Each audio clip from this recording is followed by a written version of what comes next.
They found the king in October, 7 weeks after the battle. Peasants working the Marsh south of Mohács were poling through the mud in a flat boat when they found him. The king's horse had turned up days earlier, a heavy bay still wearing its barding. The man was harder to locate. He had gone into the stream in full armor on the afternoon the Hungarian army stopped existing, and the Chile had kept him. When they pulled him out of the reeds and water, he was 20 years old. Louis II Jagiellon, Lajos to Hungarians, Ludwig to Czechs, Ludwig to Poles, had been king of Hungary since the age of 9 and king of Bohemia since 10. On August 29, 1526, near the stream's mouth on the Danube, he had ridden away from a battlefield that Suleiman the Magnificent would later describe as finished in roughly 2 hours. His horse reared on the steep bank above the Chile. The water below was shallow and cold. The harness pulled him under. 7 weeks in autumn water had finished what the Ottomans began. Identification came through marks on the body and through the wretched politics of the search itself. Who ordered it? Who conducted it? Who had reasons to confirm the death quickly and who had reasons to delay?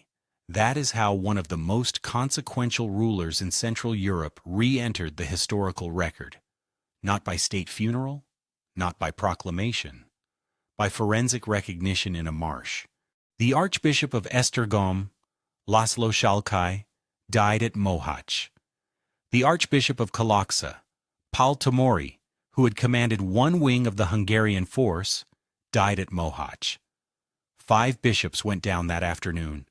Several thousand armored nobles, the men who sat on the royal council, who held the county courts, who ran the diet, who knew where the tax records were kept, went down with them. Suleiman's army did not just win a battle. It removed the administrative skeleton of a kingdom in a single afternoon, and what followed was not a negotiated defeat, but a collapse, with no one left to negotiate. Ferdinand of Habsburg moved before the ground had settled. He was married to Louis's sister Anna Jagiellon, and the betrothal contract signed in Vienna in July 1515. When Emperor Maximilian I had sat down with the Jagiellonian kings, Vladislaus II and Sigismund I, and arranged a double marriage between their children and his grandchildren, contained a succession clause that now came alive. Louis had died without an heir. The clause gave Ferdinand a claim to both Bohemia and Hungary. Bohemia, after argument, accepted Ferdinand. Hungary fractured. John Zápolya, a Magyar magnate who had not been at Mohács and still had an army, took the throne in central Hungary with eventual Ottoman backing. Ferdinand held royal Hungary, the western and northern strip along the Austrian border.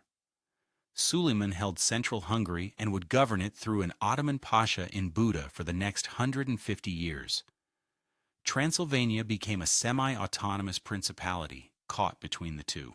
One kingdom, 3 administrations, and a border that would not stabilize for generations.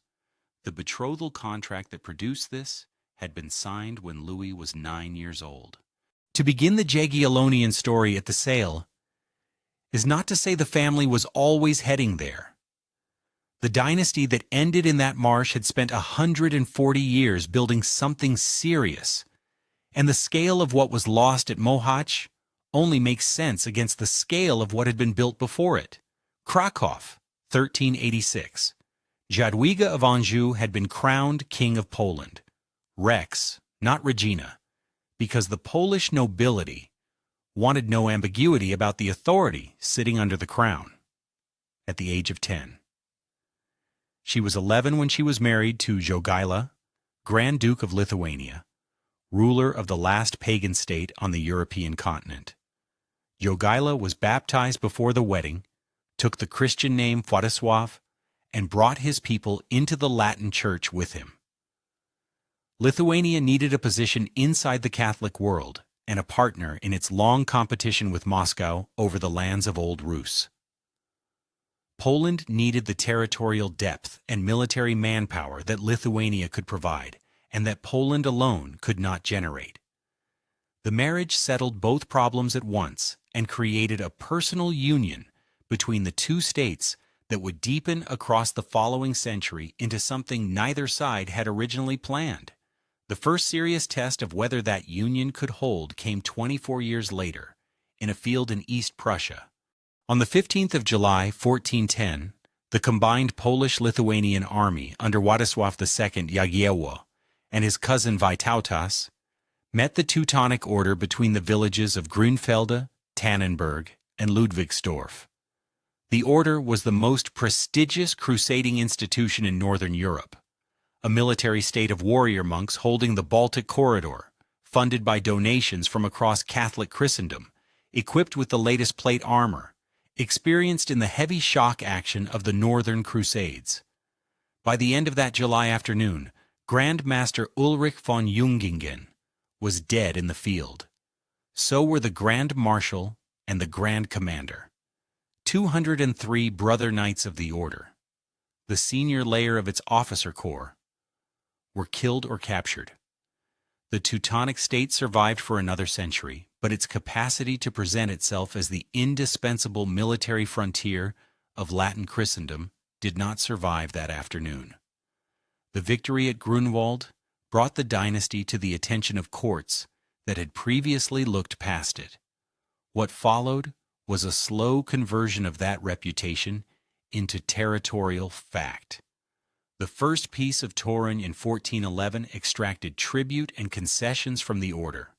The second peace of Torun in 1466, after the 13 Years' War, transferred Royal Prussia, Gdańsk, Torun, Elbląg, the full length of the Lower Vistula, to the Polish crown. In 1525, the order's last Grand Master, Albrecht von Hohenzollern, knelt in the Kraków market square and accepted ducal Prussia as a hereditary fief held from the Polish king. The grain trade that supplied Amsterdam and Antwerp ran down the Vistula through Gdańsk, and the customs revenues ran back up to Kraków. In the same decades, the Bohemian and Hungarian crowns came into Jagiellonian hands. Władysław II, son of Casimir IV of Poland, was elected King of Bohemia in 1471 and King of Hungary in 1490. By the early 16th century, the dynasty held 4 royal titles across a territory that stretched from the Baltic to the Adriatic approaches and from the Oder to the edge of Muscovite expansion. Governing it was a different problem from acquiring it. The Bohemian nobility wanted concessions as the price of every cooperation. The Hungarian nobility wanted concessions. The Polish nobility had spent 2 generations extracting concessions and was working steadily on more. Each new crown came attached to its own diet, its own legal tradition, its own class of magnates who had backed the Jagiellonian candidate and were waiting to be paid back in privileges. Władysław II acquired a nickname in Bohemia, Król Dobrze, King Very Well, because that was reportedly his response to almost everything placed in front of him for a decision. It was not simply a personal weakness. The dynasty had taken on 4 kingdoms faster than it had developed any machinery for governing them as a coherent unit, and the nobility in each kingdom understood that perfectly well and used it. While the diets were extracting privileges, the frontiers were under sustained pressure from every direction. From the 1480s, Tatar cavalry out of the Crimean Khanate began raiding deeper and more frequently into Lithuanian and Ruthenian territory, carrying off people by the tens of thousands on each major raid. In October 1497, King John Albert led the Polish army into Moldavia and was ambushed in the defile of Kosman Forest, losing a significant portion of the lesser nobility in a campaign that achieved nothing. In 1514, the Lithuanian field Hetman Konstanty Ostrogsky met a Muscovite army at Orsa on the Dnieper and destroyed it.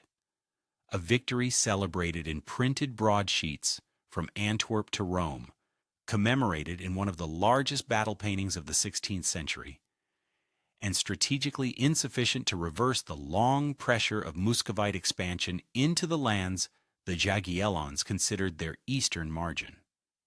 In August 1526, 12 years after Ostrogski's victory on the Dnieper, a Hungarian army of roughly 25,000 men met Suleiman's force near the town of Mohács and was gone by the time the afternoon ended. The Polish Jagiellons continued after Mohács. Sigismund I ruled until 1548.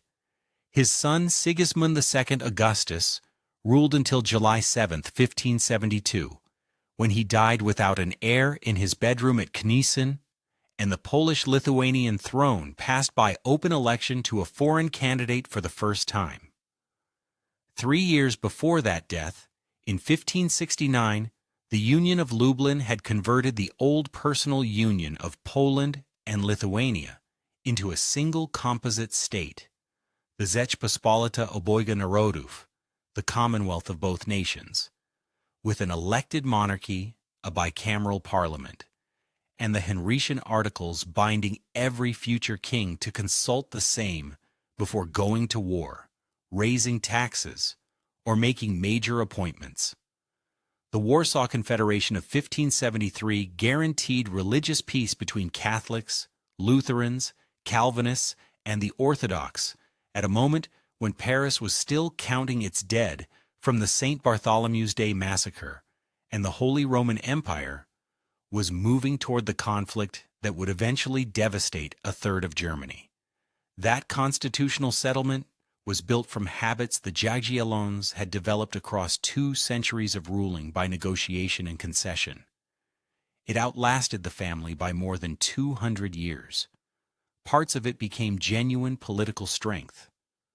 Parts of it became the mechanism through which the Commonwealth eventually paralyzed itself. All of it came out of the world the dynasty had made. Louis II was 20 years old when the peasants pulled him out of the Sale. He had held 2 crowns, left no son, and gone into the water in full armor on an August afternoon while his army was being taken apart on the plain behind him. The road back from that marsh runs to Kraków, to a cathedral, to a 10-year-old girl crowned as king, and to the pagan duke who rode in from Lithuania and changed his god to take her hand. On the 15th of February, 1386, in Wawel Cathedral in Kraków, a man in his middle 30s walked to the baptismal font. Bishops moved in vestments. Latin prayers rose under the stone vaults. The man at the font had crossed half a continent to be there. From Vilnius through Lublin to the royal capital of Poland. And he had not come for the sacrament. He had come because the Polish lords needed a husband for their queen. And he was the candidate who came with an army, a territory, and a problem the Poles needed solved. He stood at the basin as Jogaila, Grand Duke of Lithuania, ruler of the last pagan state on the European continent. When the water touched him, he rose as Władysław. 4 years earlier, in the dungeon of Kraków Castle, his uncle Kęstutis had been strangled. Kęstutis had been co-ruler of Lithuania, the older branch of the dynasty, the man who had held the state together through decades of Teutonic pressure along the Baltic frontier. Jogaila had seized him after a brief civil war between the 2 branches of the family. The body was found within a week. Kęstutis' son Vytautas escaped from the same castle, reportedly dressed as a serving woman, and rode west to ask the Teutonic Order for military support. That history traveled with Jogaila to Kraków. The man who came to the font was not arriving from political safety. He was arriving from a dynastic murder and a civil war that was not fully resolved, and the cousin he had wronged was still alive and working against him. 3 days after the baptism, on February 18th, Jogaila married Jadwiga of Anjou in Wawel Cathedral. Jadwiga had been crowned in October 1384, at 12 years old by the most reliable estimates, under the title Rex Poloniae, King of Poland, not Queen. The Polish lords had insisted on the masculine form because they wanted the sovereign authority under the crown to be unambiguous. The crown was not the property of a consort. It belonged to the person wearing it. Whoever married Jadwiga was entering a kingdom, not receiving one.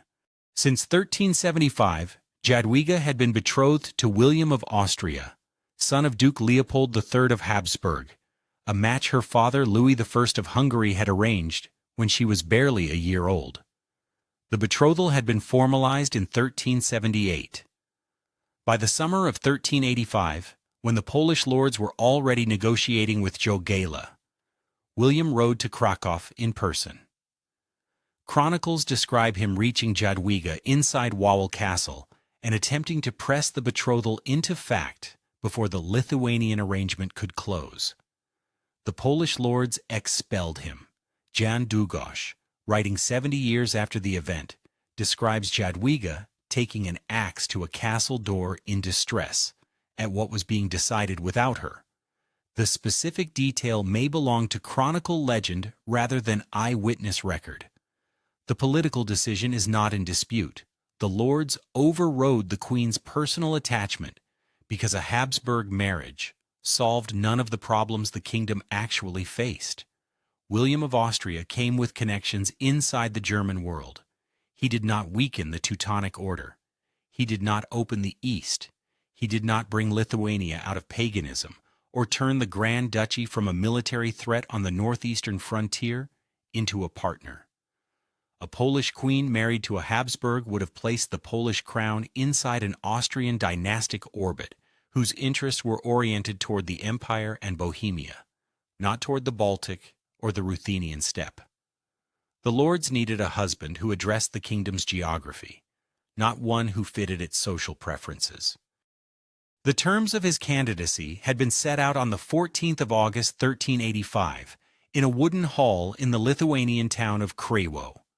The document signed there, the Act of Kraków, required Jogaila to accept baptism and bring the Lithuanian nobility into the Catholic Church.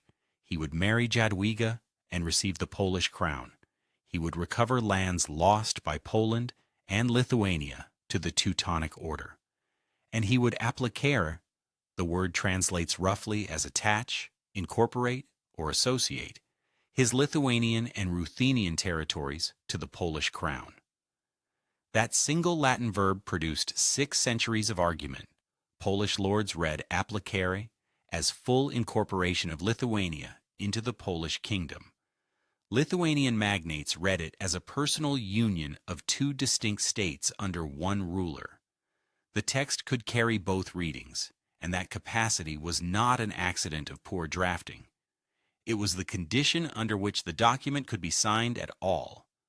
Both sides walked away from Kraków with a different understanding of what had been promised, and the tension between those 2 readings would run through every major Jagiellonian political crisis for the next 200 years. Lithuania, in 1385, was the largest state in Europe by area.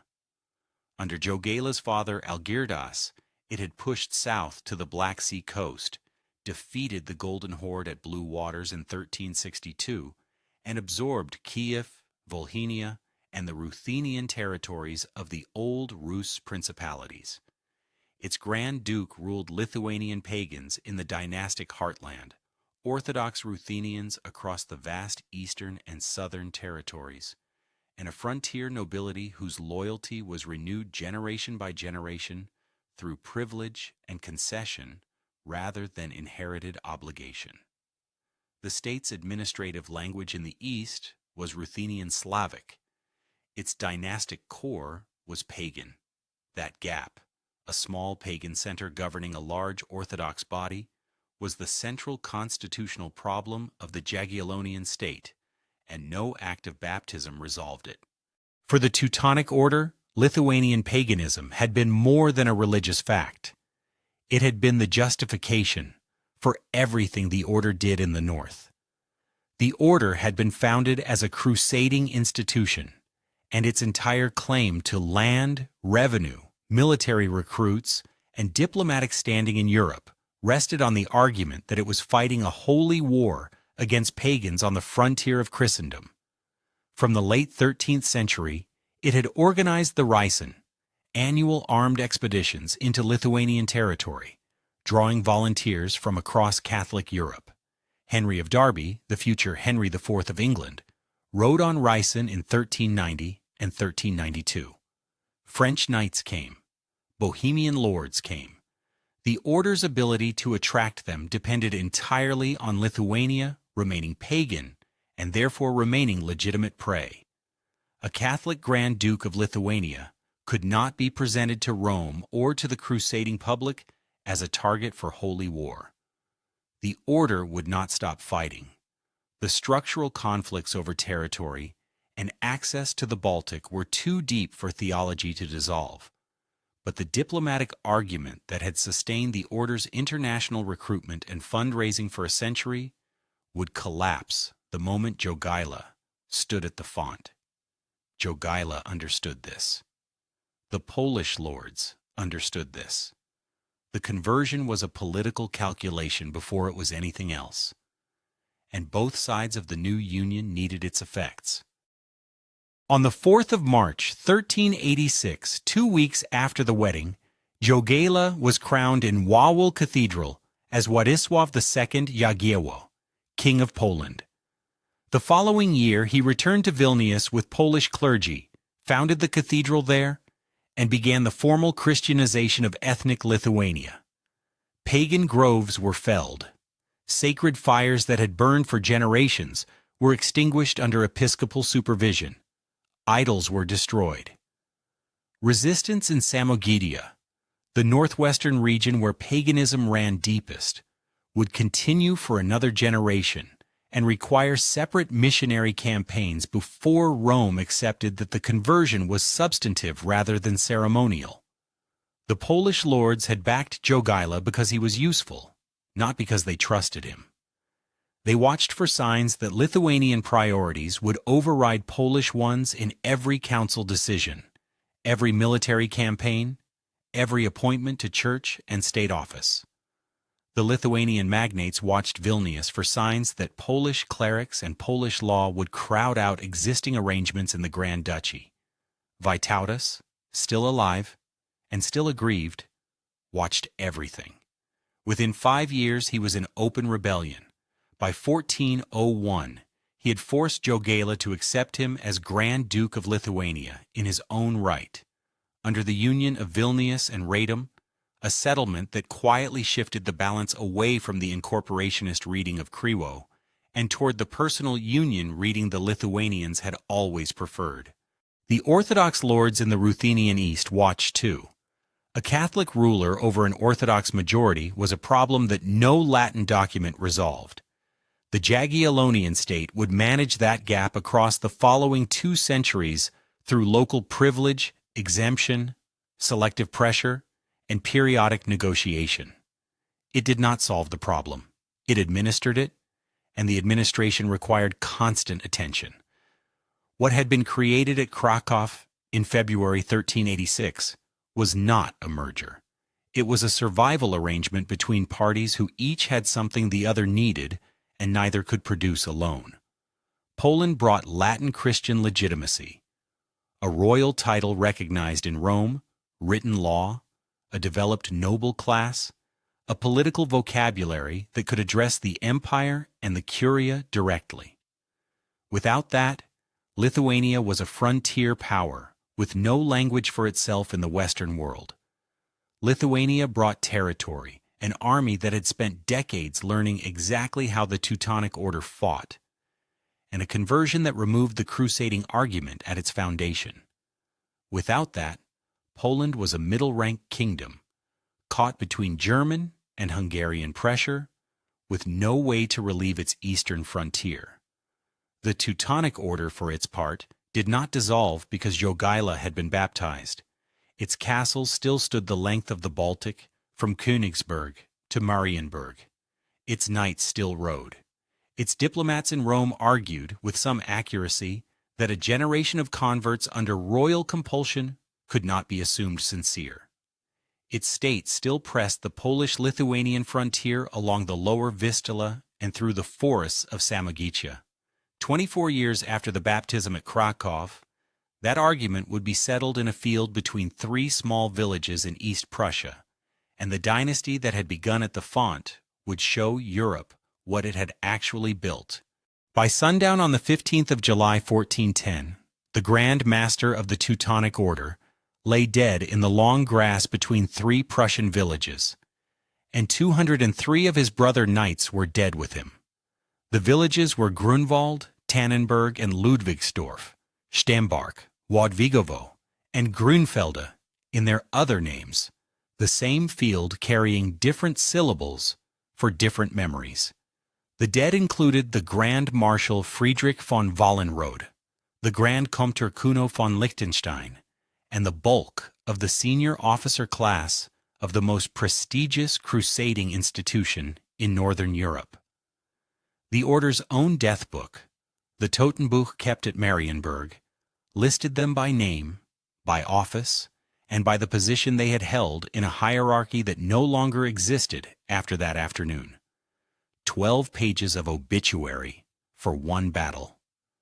Polish-Lithuanian forces had crossed the Vistula a fortnight earlier at Chernivtsi on a pontoon bridge built in sections through the spring by a Mazovian engineer named Jarosław, a piece of logistical work that has been treated, with some justice, as the equal of any single tactical move in the campaign.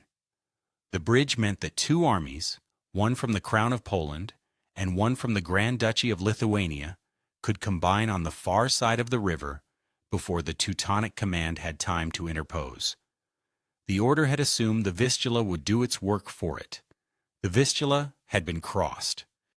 The combined army that gathered on the high ground above the Marong stream that morning was not a national force. It was a coalition. Polish heavy cavalry, 50 banners drawn from the crown lands, Małopolska, Wielkopolska, the lands of the bishops, the lands of the great families, Lithuanian and Ruthenian formations, 40 banners under Vytautas, including units from Smolensk, Polotsk, Vitebsk, Kiev, and Volhynia.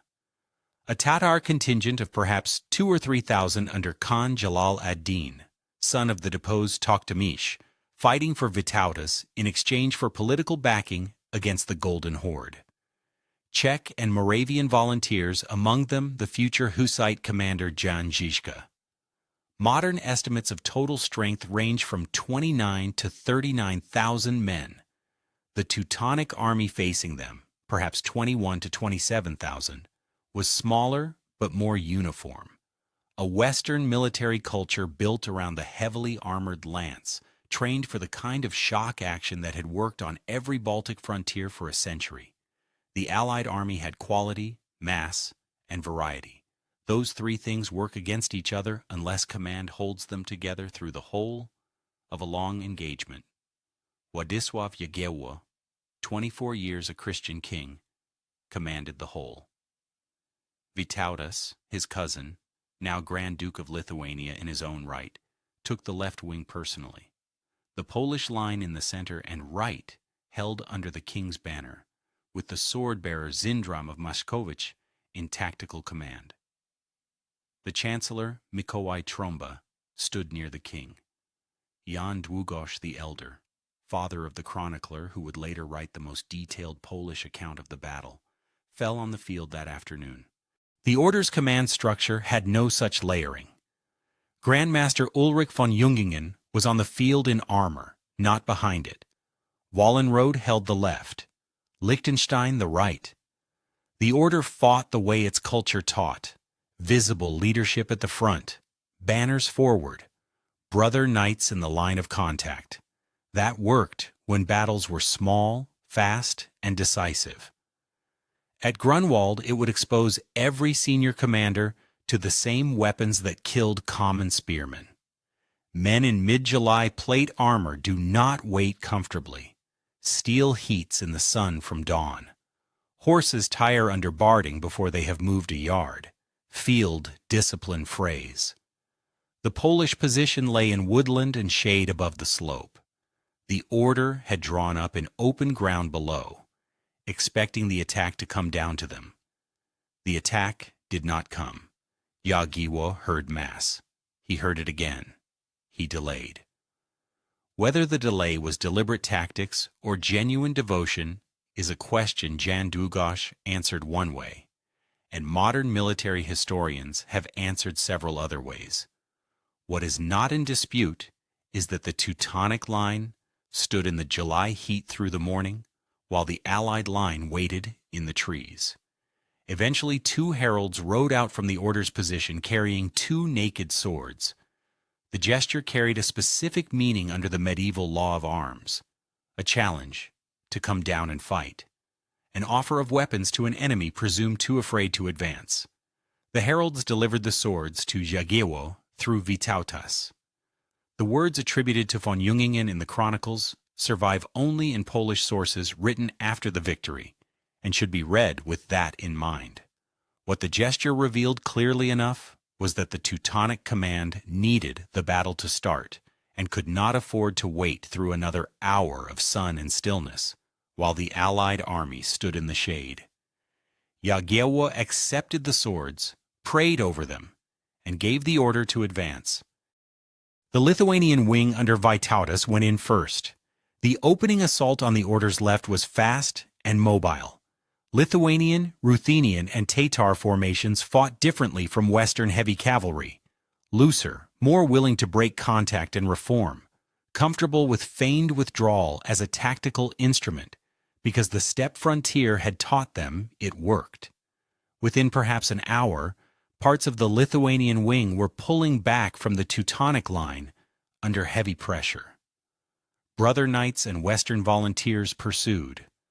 The retreat is the most argued moment of the battle. Some elements certainly broke under genuine pressure. The Smolensk regiments held. Their standards stayed on the field, and Długosz's account singles them out by name. Other Lithuanian units withdrew far enough that they were already being mourned in Vilnius when news arrived days later. Whether the broader withdrawal was a deliberate feint pulling the order's pursuit out of formation, or a real collapse that the Allied center then exploited, is genuinely unclear from the surviving sources. What it produced is not unclear. Teutonic units chased. The order's left wing extended beyond the reach of its own command. The formation lost depth. While that was happening, the main Teutonic assault fell on the Polish banners in the center of the field. There was nothing tactical about what followed. It was men in armor killing each other for several hours, in close formation under 50 banners. The great Kraków banner, the Chorągiew Krakowska, held by Marcin of Rosimowicz, fell in the press at one point and was recovered. The hymn Bogorodzica was sung along the Polish line before the advance and possibly during the worst of the contact. Standards mattered in the dust and noise because a banner was the only reliable signal telling a man where his unit was.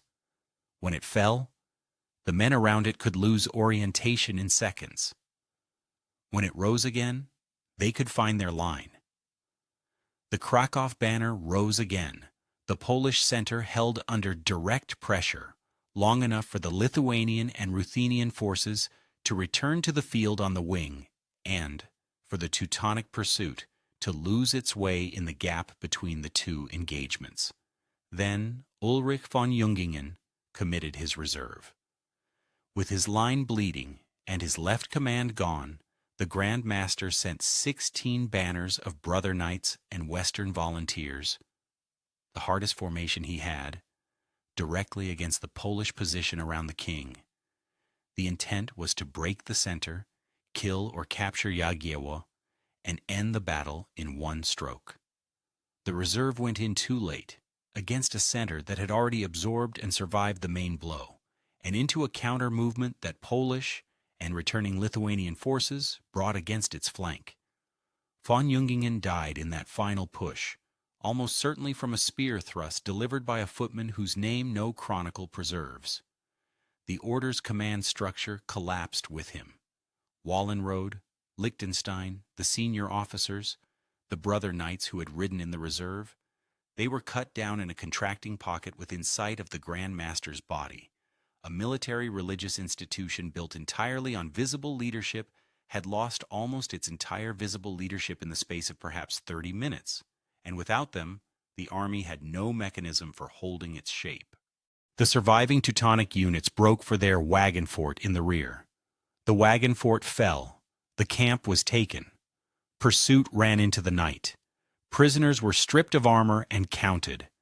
The figure of 50,000 Teutonic dead that circulated in later medieval rumor was preposterous, but the real toll of brother knights, secular knights, mercenaries, and Western volunteers ran into several thousand and included virtually the whole commanding generation of the order. The battle did not break the Teutonic state, and this distinction matters. The order still held Malbork, Marienburg in German, the largest brick fortress in Europe, a complex of inner, middle, and outer castles controlling the lower Vistula. It still held its Livonian branch, its diplomatic connections in Rome and at the imperial court, its revenue base, and the loyalty of most of its Prussian towns. The dead at Grunwald were an army. They were not a state. The siege of Malbork began 10 days after the battle. The defender was Heinrich von Plauen, a Komtur of Schwetz, who had not been at Grunwald and who held the order together by improvisation in the weeks after the disaster. He garrisoned Malbork with survivors from the field, men pulled from surrounding castles, and mercenaries hired against the order's remaining credit. Jagiellon's army arrived with siege equipment, but not enough of it. The walls were too high. The defenders were determined. Polish-Lithuanian forces, exhausted from the campaign and suffering supply problems, with Vytautas pressing to return east to manage his own frontier, lifted the siege in mid-September.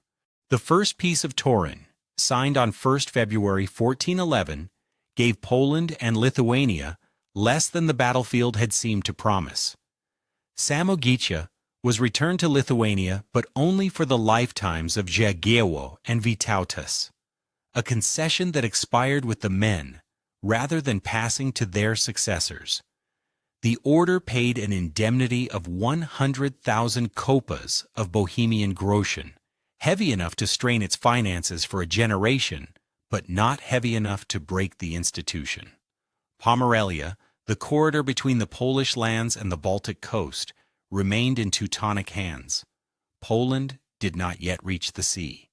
For all the dead between the three villages, the political question, who controlled the lower Vistula, the Prussian towns, the grain trade, the mouth of the river, remained open. What Grunwald had settled was the diplomatic ground. The order would never again present itself as the indispensable military frontier of Latin Christendom, without being answered by men who had seen what happened to its grand masters. Its representatives would continue arguing in Rome that the Polish king was a doubtful Christian and the Lithuanian conversion a fraud, but at the Council of Constance, from 1414 to 1418, the Polish jurist Paweł Wojtkiewicz met that argument directly with the most sophisticated legal defense of religious sovereignty produced in the medieval period, dismantling in formal Latin the entire case for crusade against peoples who had already accepted baptism. The argument the order had used to justify 200 years of Baltic warfare was now under formal attack in the highest forum of Latin Christendom, and Grunwald had given that attack its most visible evidence. The lower Vistula remained in Teutonic hands. Pomerelia remained in Teutonic hands. The grain corridor ran past castles that paid taxes to Marienburg, not to Kraków. The next war over those castles would not be decided in a single afternoon. It would last 13 years, exhaust the wealth of cities, and end with a grand master on his knees in a market square. In June 1457, Oldrich Czerwonka, Bierkiem Podziękin Chatabanz, the Bohemian mercenary captain commanding the garrison at Malbork, sold the castle to King Casimir IV of Poland. His men had not been paid by the Teutonic Order for nearly 2 years. The price was approximately 190,000 Hungarian florins, raised largely by the city of Dansk. The Grand Master, Ludwig von Erlichshausen, was permitted to leave with such dignity as the transaction allowed. Malbork was the inner middle outer castle complex above the Nogat River that had defied Jagiellon's siege engines through the summer of 1410, the administrative seat of the Teutonic Order, the largest brick structure in Europe. It had not fallen to an army. It had been surrendered by underpaid soldiers to the man who could cover their arrears. To understand how that became possible, go back to the harbor at Gdansk and the trade it controlled. The town stood at the mouth of the Vistula on the bay, where the river emptied its grain, timber, ash, wax, hides, and pitch into the Baltic. Polish and Ruthenian estates produced the cargo. Dutch, Flemish, English, and Hanseatic ships came north to buy it. The customs revenue belonged to whoever held the harbor, and through most of the 15th century that was the Teutonic Order. The political question of the lower Vistula was not whether wheat would move down it. It was who would tax the wheat. 44 years after Grunwald, the order still held Prussia, still held Malbork, still held the river mouth, still drew the revenues. Its army had been destroyed in 1410. Its state had survived intact. The Peace of Torun in 1411 had taken Samogitia and stripped the order of its prestige, but it had left the structure of Baltic power exactly where the order needed it to remain. For half a century after the most famous Polish-Lithuanian victory of the medieval period, the lower Vistula and the grain corridor that ran through it still belonged to Marienburg. The order's internal condition had deteriorated steadily in the decades after 1410. Weakened by war and burdened with reparations, it had become a more demanding ruler of its own lands. It taxed harder. It interfered more in the governance of its Prussian towns and noble estates. The Prussian cities, Gdansk, Torun, Elbląg, Chełmno, Königsberg, and the Prussian nobility, both Polish-speaking and German-speaking, began to find the costs of the order's administration heavier than the protection it provided. On 14th March 1440, in the town of Kwidzyn, representatives of 19 Prussian towns and 53 noble lords signed an alliance against their own ruler. They called it the Prussian Confederation. For 14 years, it operated in the gray area between a lawful estate union and outright treason. Then, in February 1454, its leaders sent an embassy to Kraków and offered the homage of the Prussian estates to the King of Poland.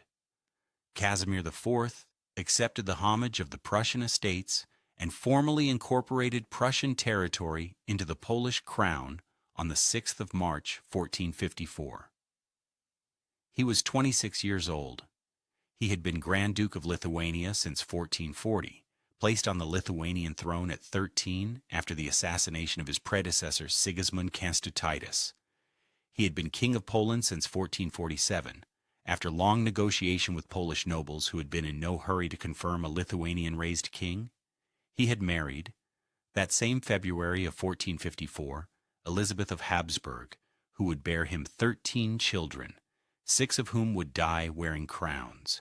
He understood large political spaces. He understood elites that needed to be bargained with rather than ordered. And he understood what the Prussian Confederation was offering, the chance to finish, in his generation, what the dynasty had failed to finish in his grandfather's. The Confederation had already declared war on the order on February 22, 1454, 2 weeks before Casimir's formal acceptance in Kraków. By the time the king had signed the incorporation documents, the fighting had begun without him, and the campaign he was inheriting had no clear end in sight, though few in Kraków that spring were thinking in terms of 13 years. On the 18th of September, 1454, Casimir's army, built around the Pospolite Ruseni, the general levy of the Polish nobility, the mass-mounted force that had ridden to Grunwald, met a Teutonic relief force under the mercenary captain Bernard Szymborski near the town of Chojnice. The Polish levy outnumbered the enemy. It carried 44 years of Grunwald memory into the field. It was beaten badly. Several thousand Polish nobles were killed or captured. The royal standard was lost. Casimir himself escaped only because the pursuit broke off in the dark. Jagiellons exposed what the Pospolite Ruseni actually was by 1454. The Polish noble cavalry was individually brave and well-armed, but it was not a professional army. It assembled slowly. It dispersed quickly. It expected short campaigns close to home and had no answer to disciplined mercenary infantry holding prepared positions.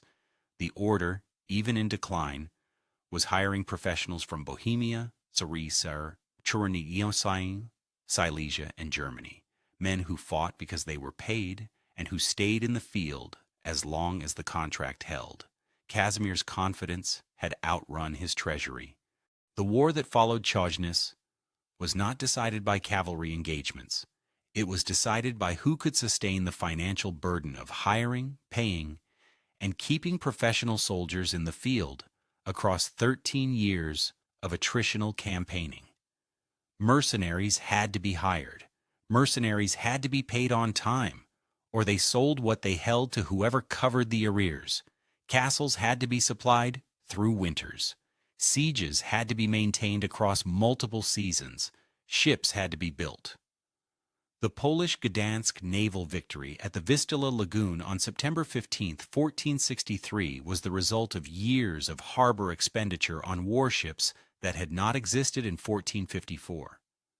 None of the state apparatus required to deliver all of this existed in Poland at the start of the war. It had to be improvised year by year, levy by levy, loan by loan. In the autumn of 1454, before and after Jagiellons, with the noble levy refusing to march without guarantees, Casimir signed the privileges of Sierakwica and the statutes of Niesawa.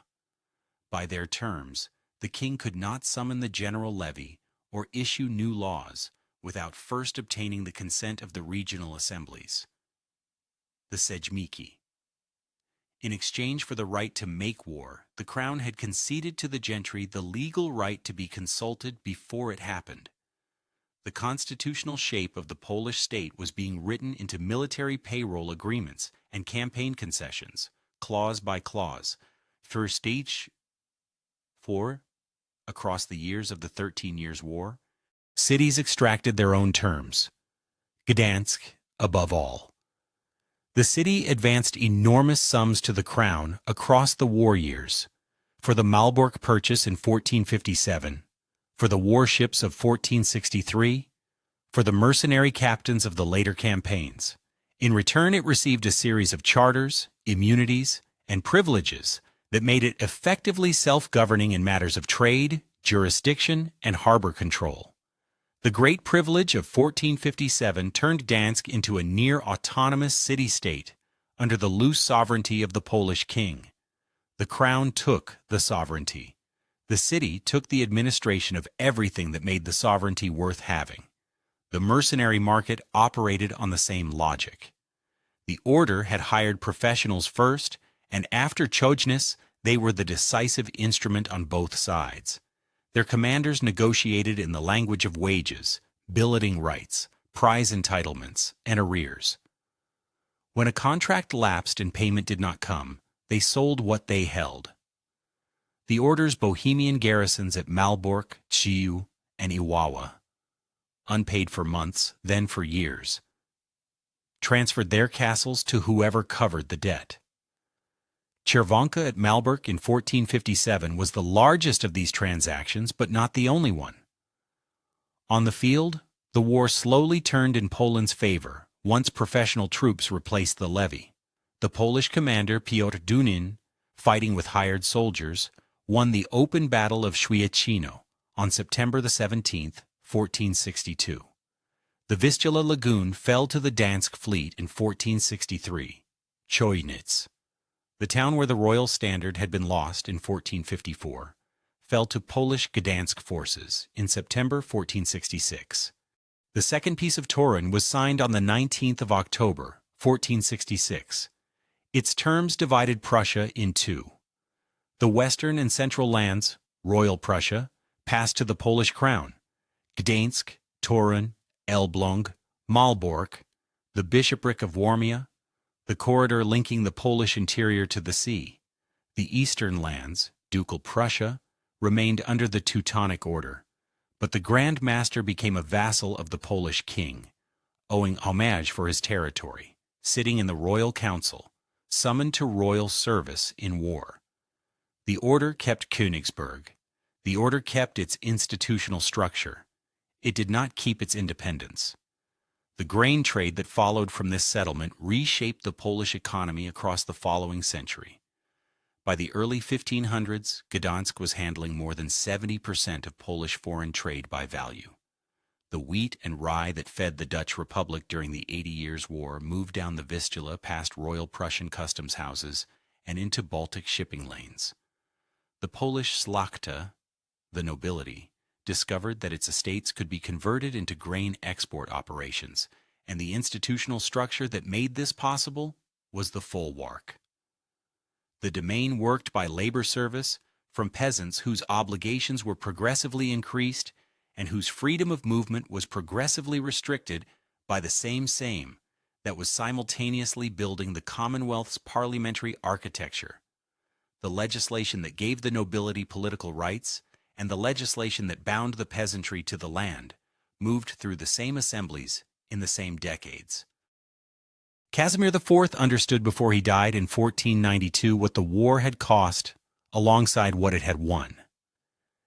He had secured Prussia and the Baltic corridor. He had founded the dynastic chain that would within 25 years put his sons or grandsons on the thrones of Poland, Lithuania, Bohemia, and Hungary. He had also locked the crown into a constitutional pattern it would not escape.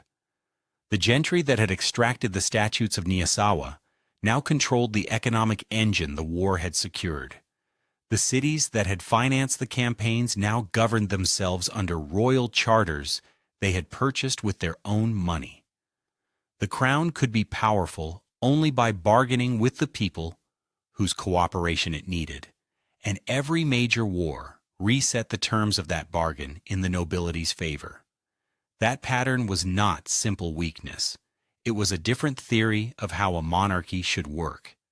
In France, in Spain, in the consolidating kingdoms of the late 15th century, royal power increasingly meant disciplining noble independence and concentrating taxation under crown administration. Poland-Lithuania moved in a different direction. Government by negotiation, war by parliamentary consent, sovereignty parceled out to cities, and noble assemblies in exchange for the cash and manpower to exercise it at all. The road produced in time the religious toleration of the Warsaw Confederation and the constitutional architecture of the Lublin Union. It also produced the mechanisms through which three 18th-century empires would eventually dismantle the state without facing serious organized resistance. The 13 Years' War had made all of that possible and all of that inevitable at the same time. In the spring of 1470, the dying Hussite king of Bohemia disinherited his own sons. George of Podobrady was 60 years old in failing health and clear-eyed about what would happen to his kingdom if the crown passed inside his family. Pope Paul II had already declared him deposed for heresy. Catholic Europe refused his legitimacy. Matthias Corvinus of Hungary had been waging an anti-Hussite crusade against him for half a decade. If George's sons inherited Bohemia, the same Catholic coalition would tear the kingdom apart within a year. So George did the thing that elective monarchies make possible and hereditary ones cannot. He chose someone else. The candidate George settled on was Władysław Jagiellon, 15 years old, eldest son of Casimir IV of Poland. George died on 22nd March 1471. On 27th May, in the silver mining town of Kutna Hora, the Bohemian Electoral Diet ratified what George had arranged. Władysław was crowned in Prague's Cathedral of St. Vitus on August 22, 1471. A boy from Kraków, eldest son of Casimir IV, now wore the crown of St. Wenceslas and ruled a kingdom that had spent 50 years fighting wars of religion against the empire that had once claimed it. The Jagiellons had not invaded Bohemia. They had been elected into it because a dying Hussite king needed a Catholic candidate willing to respect the Hussite settlement, and the Polish royal house was the only family in Europe positioned to supply one without triggering another Catholic crusade against the kingdom. That positioning had been built deliberately across 2 decades by Casimir IV and his wife Elizabeth of Habsburg, who between them produced 13 children. 6 sons survived to political adulthood. Władysław took Bohemia and eventually Hungary. Casimir, the second son, was groomed for Hungary first, but died at 25 of tuberculosis and entered the calendar of saints instead. John Albert became King of Poland in 1492. Alexander followed him to Lithuania and then to Poland. Sigismund, later called Sigismund the Old, succeeded Alexander and would reign for 42 years. Frederick took holy orders and became Archbishop of Gniezno, Cardinal, and Primate of Poland. The 5 daughters were married into Pomerania, Brandenburg, Bavaria, Saxony, and Silesia. Elizabeth of Habsburg was remembered as Mater Jagiellonum because she had not simply raised a family. She had populated a placement strategy across half a continent. The Habsburgs were running the same program in parallel. Both houses were generating princes and princesses faster than thrones could absorb them, distributing children across the available crowns and church appointments and waiting for the right deaths to open the right doors.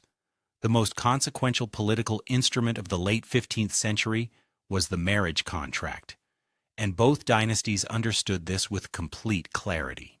The kingdom Władysław inherited in 1471 was not a unified one. The Hussite movement had fractured Bohemian Christianity half a century earlier, after the Council of Constance burned Jan Hus at the stake in 1415 despite an imperial safe conduct.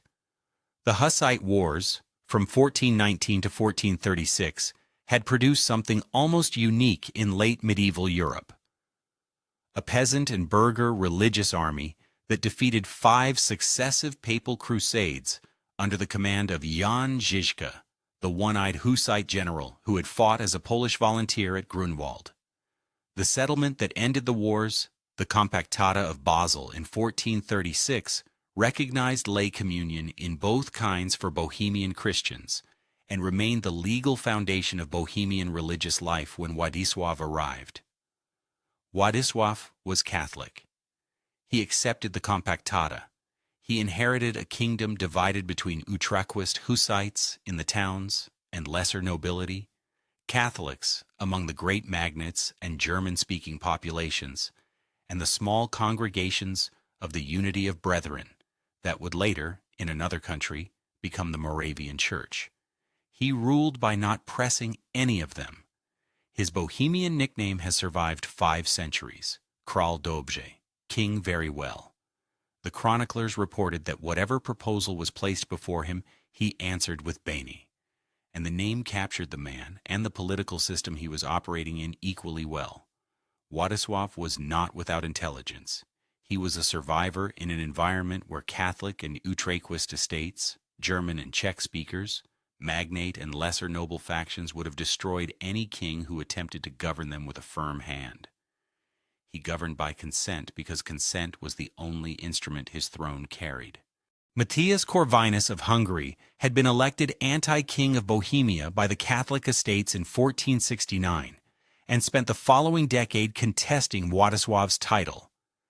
Matthias was the most formidable monarch in Central Europe, son of János Hunyadi, the general who had broken Mehmed II's siege of Belgrade in 1456, and inheritor of his father's military capacity at an even higher level. He had built the Fekete Sereg, the Black Army, the first permanent standing force in Latin Christendom since the late Roman period, paid in cash from Hungarian revenues and capable of campaigning year-round. He had taken Vienna in 1485 and ruled it as a second residence. He had brought the Italian Renaissance to Buda, commissioning humanist scholarship and architecture that placed his court alongside Florence and Rome in cultural ambition. The Peace of Olomouc in 1479 ended the Bohemian contest by formal compromise. Władysław kept Bohemia proper, Matthias kept Moravia, Silesia, and Upper and Lower Lusatia. Both kings were entitled to call themselves Rex Bohemiae. The crown of St. Wenceslas was, between 1479 and 1490, worn by two different men in two different capitals simultaneously. On the 6th of April 1490, Matthias Corvinus died in Vienna without a legitimate son. He left behind an illegitimate son, John Corvinus, whom he had spent his final years trying to position as heir, a Neapolitan queen, Beatrice of Aragon, who intended to keep the throne through whatever remarriage she could arrange. A black army with no employer and no paymaster, and a kingdom, Hungary, the largest realm of Central Europe, and the main buffer between Latin Christendom and the Ottoman frontier, whose succession was now open to anyone with a credible claim and enough support among the magnates to press it. John Corvinus held the Black Army and whatever remained of the royal treasury. Maximilian of Habsburg pressed hereditary claims through earlier Hungarian Habsburg agreements. John Albert Jagiellon, Casimir IV's younger son, had the support of part of the Hungarian nobility and the backing of his father in Kraków. And Władysław Jagiellon, already king of Bohemia, had the support of the Hungarian magnate class, which had calculated correctly that he was the candidate most likely to leave their accumulated powers intact. On July 4, 1490, near the field of Szentmező in western Hungary, John Corvinus was defeated by a coalition of Hungarian magnates under Stephen Bathory and Paul Kinisi. The Black Army, unpaid by his bankrupt regency, dissolved into garrison detachments and eventually into bandit companies that Hungarian regulars spent the next 18 months hunting down. On July 15th, at the Rákos field outside Pest, the Hungarian Diet elected Władysław. He was crowned at Székesfehérvár on the 18th of September, 1490. He now held two crowns, Bohemia and Hungary, across a strip of Central Europe, running from the Erzgebirge to the Transylvanian Alps. With Poland and Lithuania held by his father Casimir and eventually by his brothers, the Jagiellon family at the close of the 15th century governed more European territory than any other dynasty in Christendom. 8. John Albert did not accept this quietly. He had wanted Hungary himself, had backed his own candidacy with Polish troops, and when those troops were defeated by his elder brother's forces at Košice in January 1491, he accepted a settlement that returned him to Poland and the eventual succession there. The two brothers had come close to a Jagiellonian civil war over the Hungarian crown. In November 1491, Maximilian of Habsburg settled his claim through a different instrument entirely. The Treaty of Pressburg, signed on November 7, 1491, established that if Władysław or any of his male descendants died without legitimate sons, the Hungarian crown would pass to the House of Habsburg. The Hungarian Diet confirmed this only under sustained pressure, and with reservations that would later be cited against it. But the clause was registered, and the document was on paper. The Jagiellons had won Hungary by election. The Habsburgs had lost the election and secured the reversion. 35 years later, when a Jagiellonian king drowned in a Hungarian marsh without an heir, that single clause in a 1491 treaty became the legal foundation of Habsburg power across Central Europe. The reach the family had assembled by the end of 1490 was genuine. Poland, Lithuania, Bohemia, Hungary, a network running from Gdansk on the Baltic to the approaches of Belgrade on the Danube, from Vilnius in the Lithuanian forest to Prague on the Vltava. But it rested on no common institutions, no central army, no shared legal framework, and almost no independent royal revenue. Each crown had been won by election. Each election had been won by promising the local political class that the new king would respect existing arrangements. Bohemia ran on its own diet. its Hussite Catholic religious balance, and its own legal system in Czech and Latin. Hungary ran on its own diet, its magnate culture, its Ottoman frontier obligations, and a constitutional tradition rooted in the Golden Bull of 1222. Poland ran on the statutes of Nysawa and the expanding privileges of the Szlachta. Lithuania ran on Ruthenian law and boyar custom. None of these systems was being absorbed into any of the others. The Jagiellons governed each one separately from above, with the instruments each local elite was willing to leave them. Władysław's habit of agreeing to whatever was placed in front of him was perfectly adapted to a system in which he had no instruments to refuse. He had no standing army. Matthias's Black Army had been disbanded after 1490. He had no independent revenue. The Hungarian magnates had cut the royal taxes after Matthias's death, reducing the treasury by perhaps 4/5. He had no bureaucracy that answered to him rather than to the great families. He ruled by being acceptable, and the price of acceptability was the steady erosion of any capacity to govern against the interests of the men who had elected him. Each new crown the family had acquired brought another political class to be managed, another diet to be consulted, another religious balance to be preserved, another frontier to be defended, and almost no new revenue with which to defend any of it. The Hungarian magnates had elected Władysław over John Corvinus precisely because they expected him to govern less forcefully than Matthias had. A foreign king accepted on the condition that he rule softly is not a king who can concentrate the resources of his realm when a serious external threat arrives. By 1490, the Jagiellons held more of Europe's political surface than any dynasty since the Carolingians, assembled without conquest, without a central administration, and without a standing army. What the family had not built in any of its four kingdoms was the institutional depth to defend what it held. The Pressburg Reversion Clause of 1491 was the first written evidence that someone else had noticed. By the end of 1490, the Jagiellonian family ruled roughly 12 million people across 1.5 million square kilometers of Europe, from the Baltic shore at Dansk to the Danube above Belgrade. No other Christian dynasty held more. Casimir IV, 63 years old, still sat on the thrones of Poland and Lithuania. His eldest surviving son, Vladislaus II, wore the crown of Saint Wenceslas in Prague and the crown of Saint Stephen in Buda. John Albert, 31, was the designated successor in Poland. Alexander, 29, would take Lithuania. Sigismund, 23, was still without a kingdom and would not receive one for another 16 years. Frederick, 22, was in holy orders and moving toward the cardinal's hat.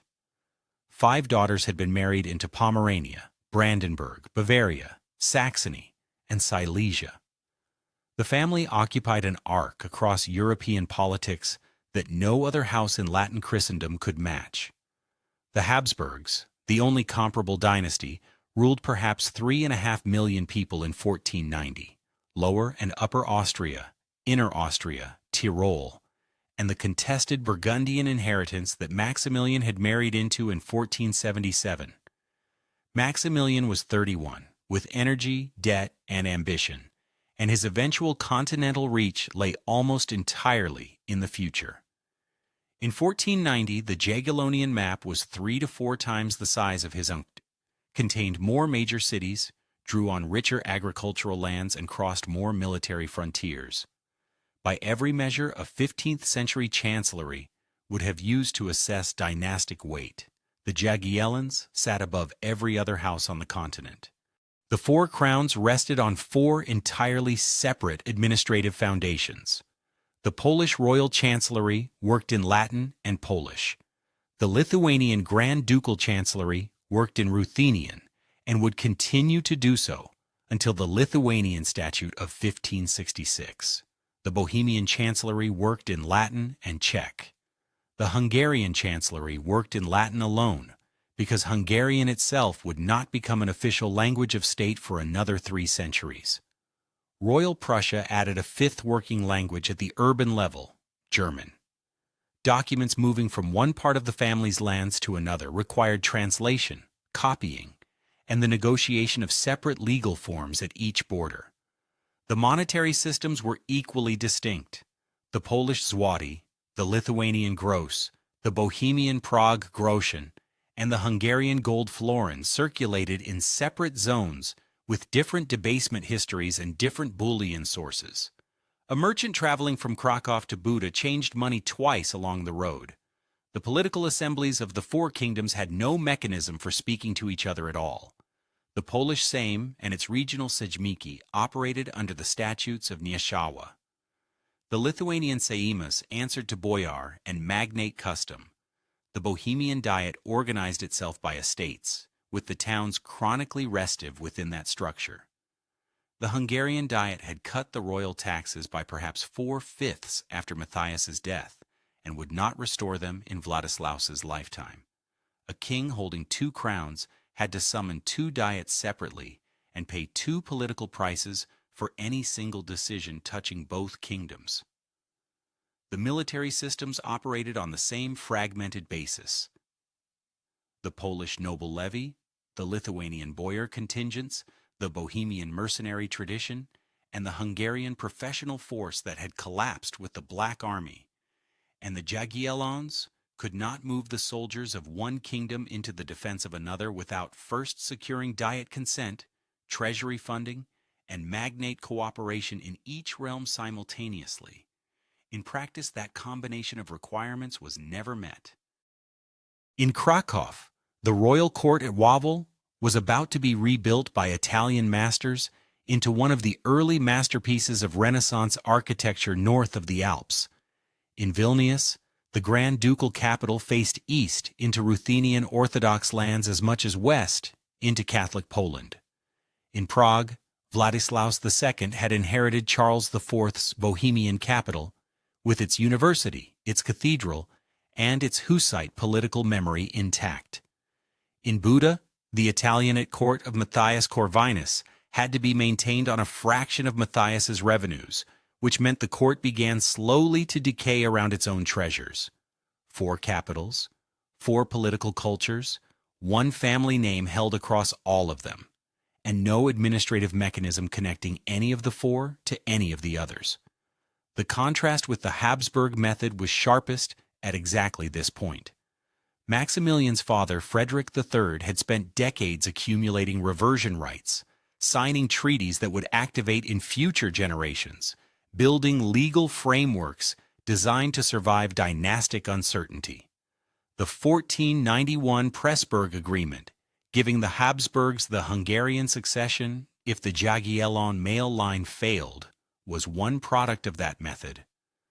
Maximilian's grandchildren, Charles V and Ferdinand I, would inherit between them Castile, Aragon, the Netherlands, Naples, the Austrian lands, and ultimately Bohemia and Hungary.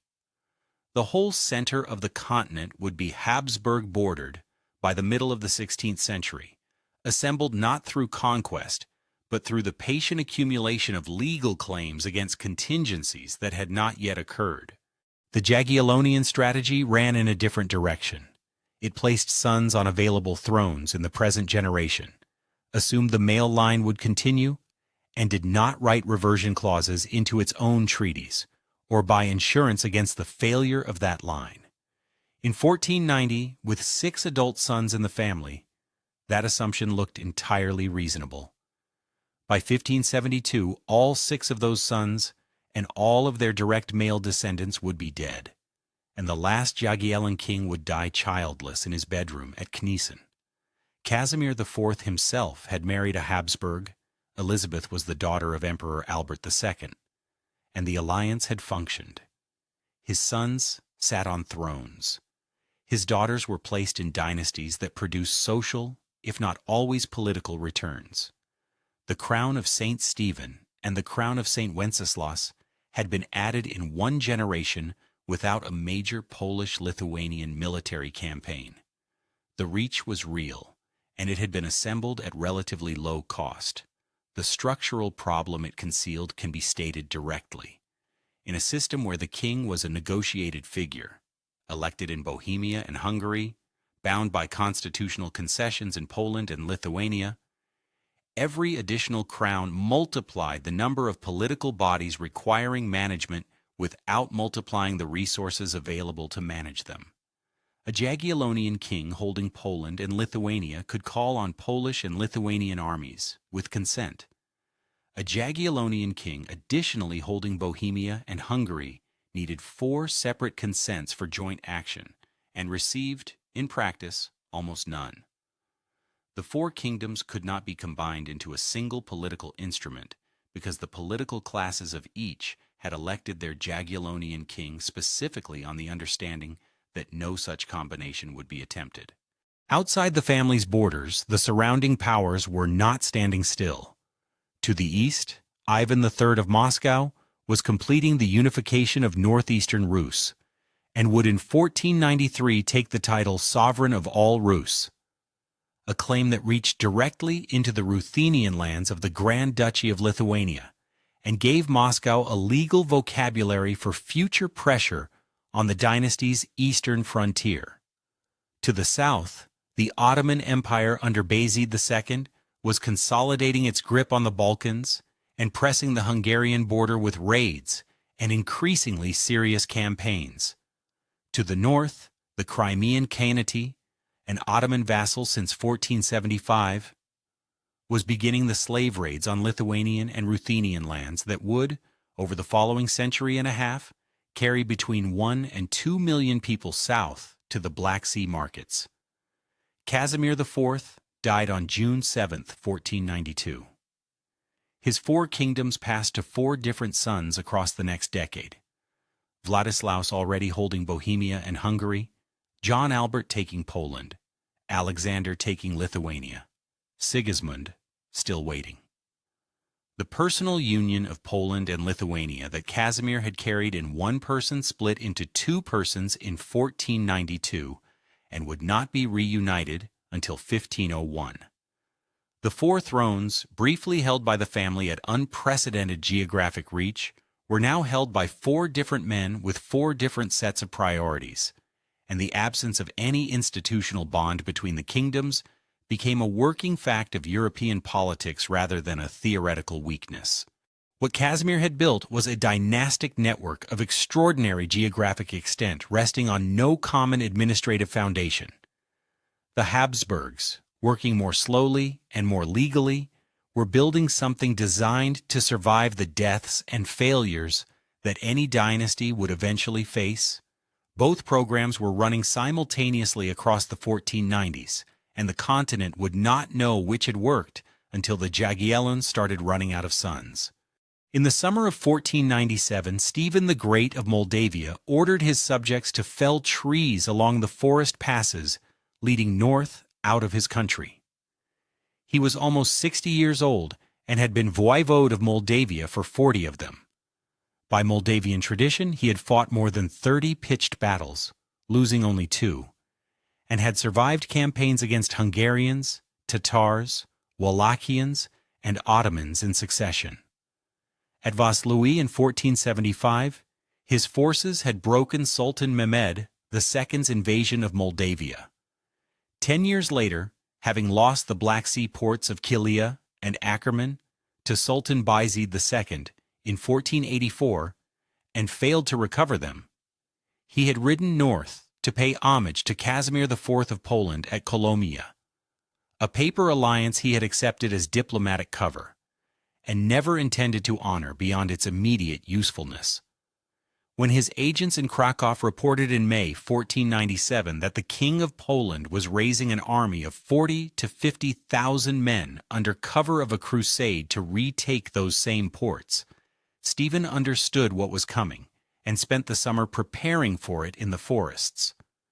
The army moving south through Polish Podolia that summer was the largest force Poland had assembled since the 13 Years' War.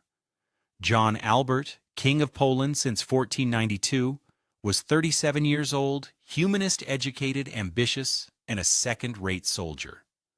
His Italian tutor, Filippo Buonaccorsi, Callimachus, the most influential humanist at the Polish court, had taught him to think like a Renaissance prince and to chafe against the inherited constitutional limits of his kingdom. The campaign John Albert announced to Europe was a crusade to recover Kilia and Ackerman from the Ottomans. Venetian dispatches, Hungarian envoys, and Stephen himself were unanimous that the real objective was something different entirely: the deposition of Stephen and the installation of John Albert's younger brother Sigismund on the Moldavian throne. Sigismund. The future Sigismund the Old, youngest surviving son of Casimir IV, just turning 30 and still without a kingdom, had been brought along on the campaign. So had a large train of senior Polish nobles. The Pospolit-Russeni of multiple voivodeships, mercenaries paid from the royal treasury, and a contingent from the Teutonic Order, summoned under the vassalage terms of the Second Peace of Torun. The Grand Master of the Order, Johann von Tiefen, joined the army in person and died of illness in Lwów on August 25, 1497, before the campaign had crossed the Dniester. The Lithuanian forces that John Albert's brother Alexander had promised did not arrive in time. The Hungarian alliance that his brother Vladislaus had been pressed to provide turned, by midsummer, into Hungarian diplomatic obstruction. Vladislaus, told in confidence that the real aim was Moldavia rather than the Ottoman ports, sent envoys to Stephen offering Hungarian mediation. Stephen accepted with the measured gratitude of a man who had just received confirmation of everything he had suspected about his Polish ally. The king attacking him and the king's elder brother were working in opposite directions. The family map was not a family. The Polish army crossed the Dniester at the end of August 1497 and moved south into Moldavia. Stephen did not come out to meet it. He withdrew towards Suceava, the Moldavian capital, drawing the invaders deeper into country whose roads, fords, and forest passes he had spent 40 years learning. And on September 26th, the Polish army settled into a siege it was not equipped to win. The city's defenses had been strengthened through the summer in anticipation of exactly this campaign, and the Polish artillery could not touch them. Supply lines behind the army were already breaking down. 3 weeks into the siege, a Hungarian envoy arrived in the Polish camp, demanding on behalf of Vladislaus II that John Albert withdraw. The king's own brother formally taking the position that the campaign was wrong. Ottoman and Tatar reinforcements were moving north to relieve Stephen. John Albert, his army weakening with dysentery, his supply broken, his Hungarian flank now openly hostile, lifted the siege on the 19th of October and began to withdraw. The withdrawal agreement specified the route. The army was to retreat north through open country by roughly the road it had come. Stephen, signing the agreement, had spent all summer reading John Albert correctly and did not expect him to honor it. He was right. John Albert turned his retreat eastward into the forested Bukovina country, partly to extract supplies from villages along the way, partly to avoid contact with the approaching relief forces, and partly because in defeat he could not bring himself to follow his enemy's instructions precisely. On October 26, 1497, the Polish army entered the forest pass of Kodry Kosminului in Kolum. Moldavian forces and Tatar auxiliaries had felled timber across the road behind the head of the column and along its flanks, blocking the rear and cutting off retreat. Arrow fire came from every direction through trees the column could not clear. The Pospolit-Russeni, heavy cavalry, the social and military corps of the Polish nobility, was trapped in terrain where heavy cavalry had no room to operate. On the 26th of October, 1497, the Polish army entered the pass in Kolum. Moldavian forces and Tatar auxiliaries had felled timber across the road behind the head of the column and along its flanks. The retreating Poles found themselves in a forest defile with the road blocked, the rear cut off, and arrow fire coming from every direction through trees they could not clear. The Pospolite Ruseni, heavy cavalry, the social and military core of the Polish nobility, was trapped in terrain where heavy cavalry had no room to operate. Modern estimates of Polish casualties at Kosmin run between 5,000 and 11,000 dead, with a substantial proportion drawn from the senior nobility. The exact count has never been agreed because the army had been bleeding men to dysentery and small ambushes for weeks before the pass. John Albert himself escaped with a mounted escort. He never recovered politically. In Polish memory, the disaster produced a sentence that survived 5 centuries. Za króla Olbrachta wyginęła szlachta. Under King Albert, the nobility perished. The proverb overstates the body count. Too many nobles had stayed home for any single battle to destroy the class, and the families that lost members regenerated within a generation. What it captures accurately is the political fact that the campaign had been launched by royal initiative for royal reasons, dressed in a public justification that was false, and had ended with Polish nobles dead in a foreign forest, pursuing a goal their king had not honestly explained to them. John Albert lived 4 more years. His health, already damaged at Kosmin, broke steadily, and he died at Torun on the 17th of June, 1501, at 41. His brother Alexander, succeeding him, was forced to sign the Privilege of Mielnik that same year, a constitutional document that briefly attempted to vest sovereignty in the Senate at the expense of the crown.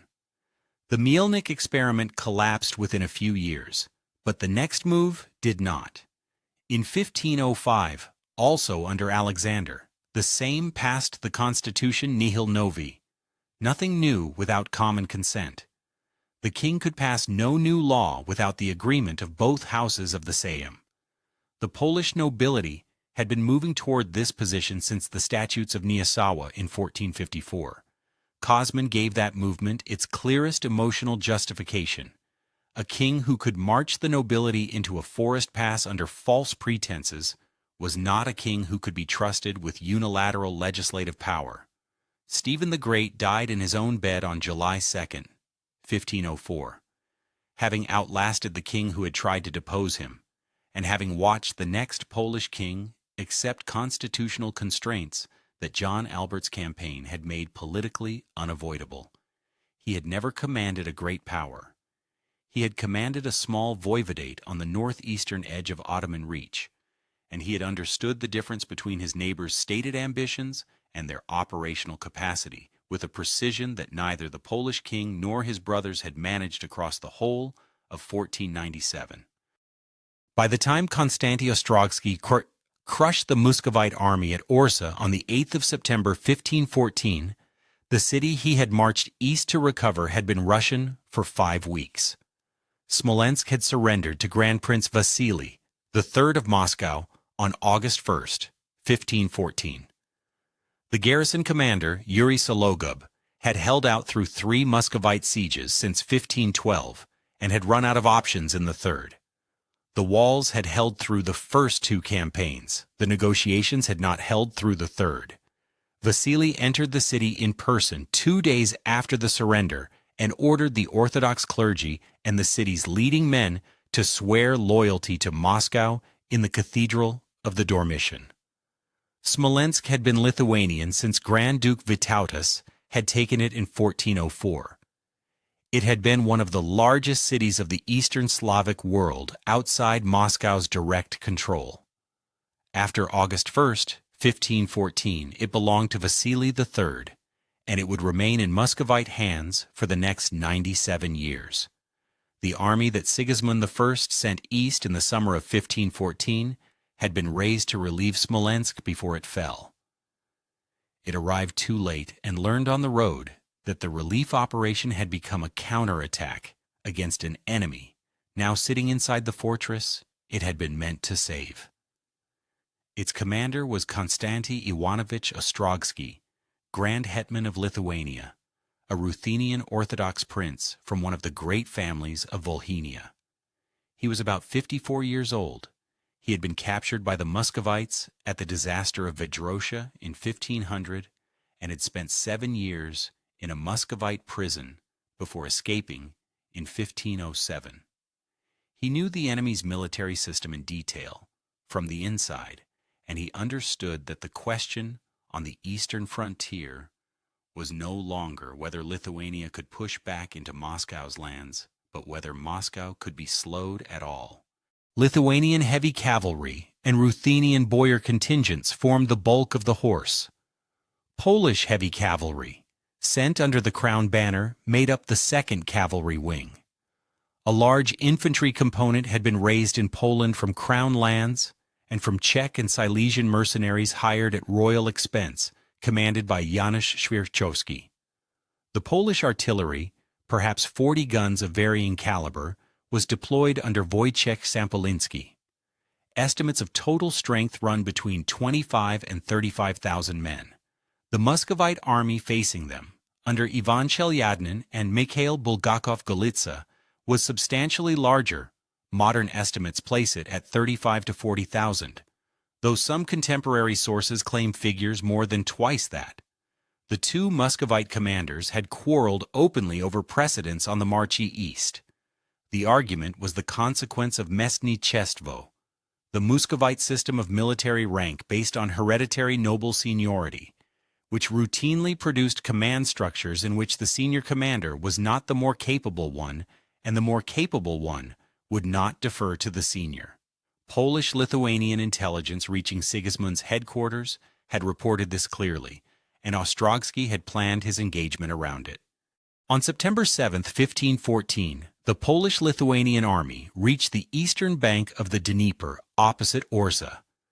The Muscovite army was deployed on the southern side, waiting to contest a crossing.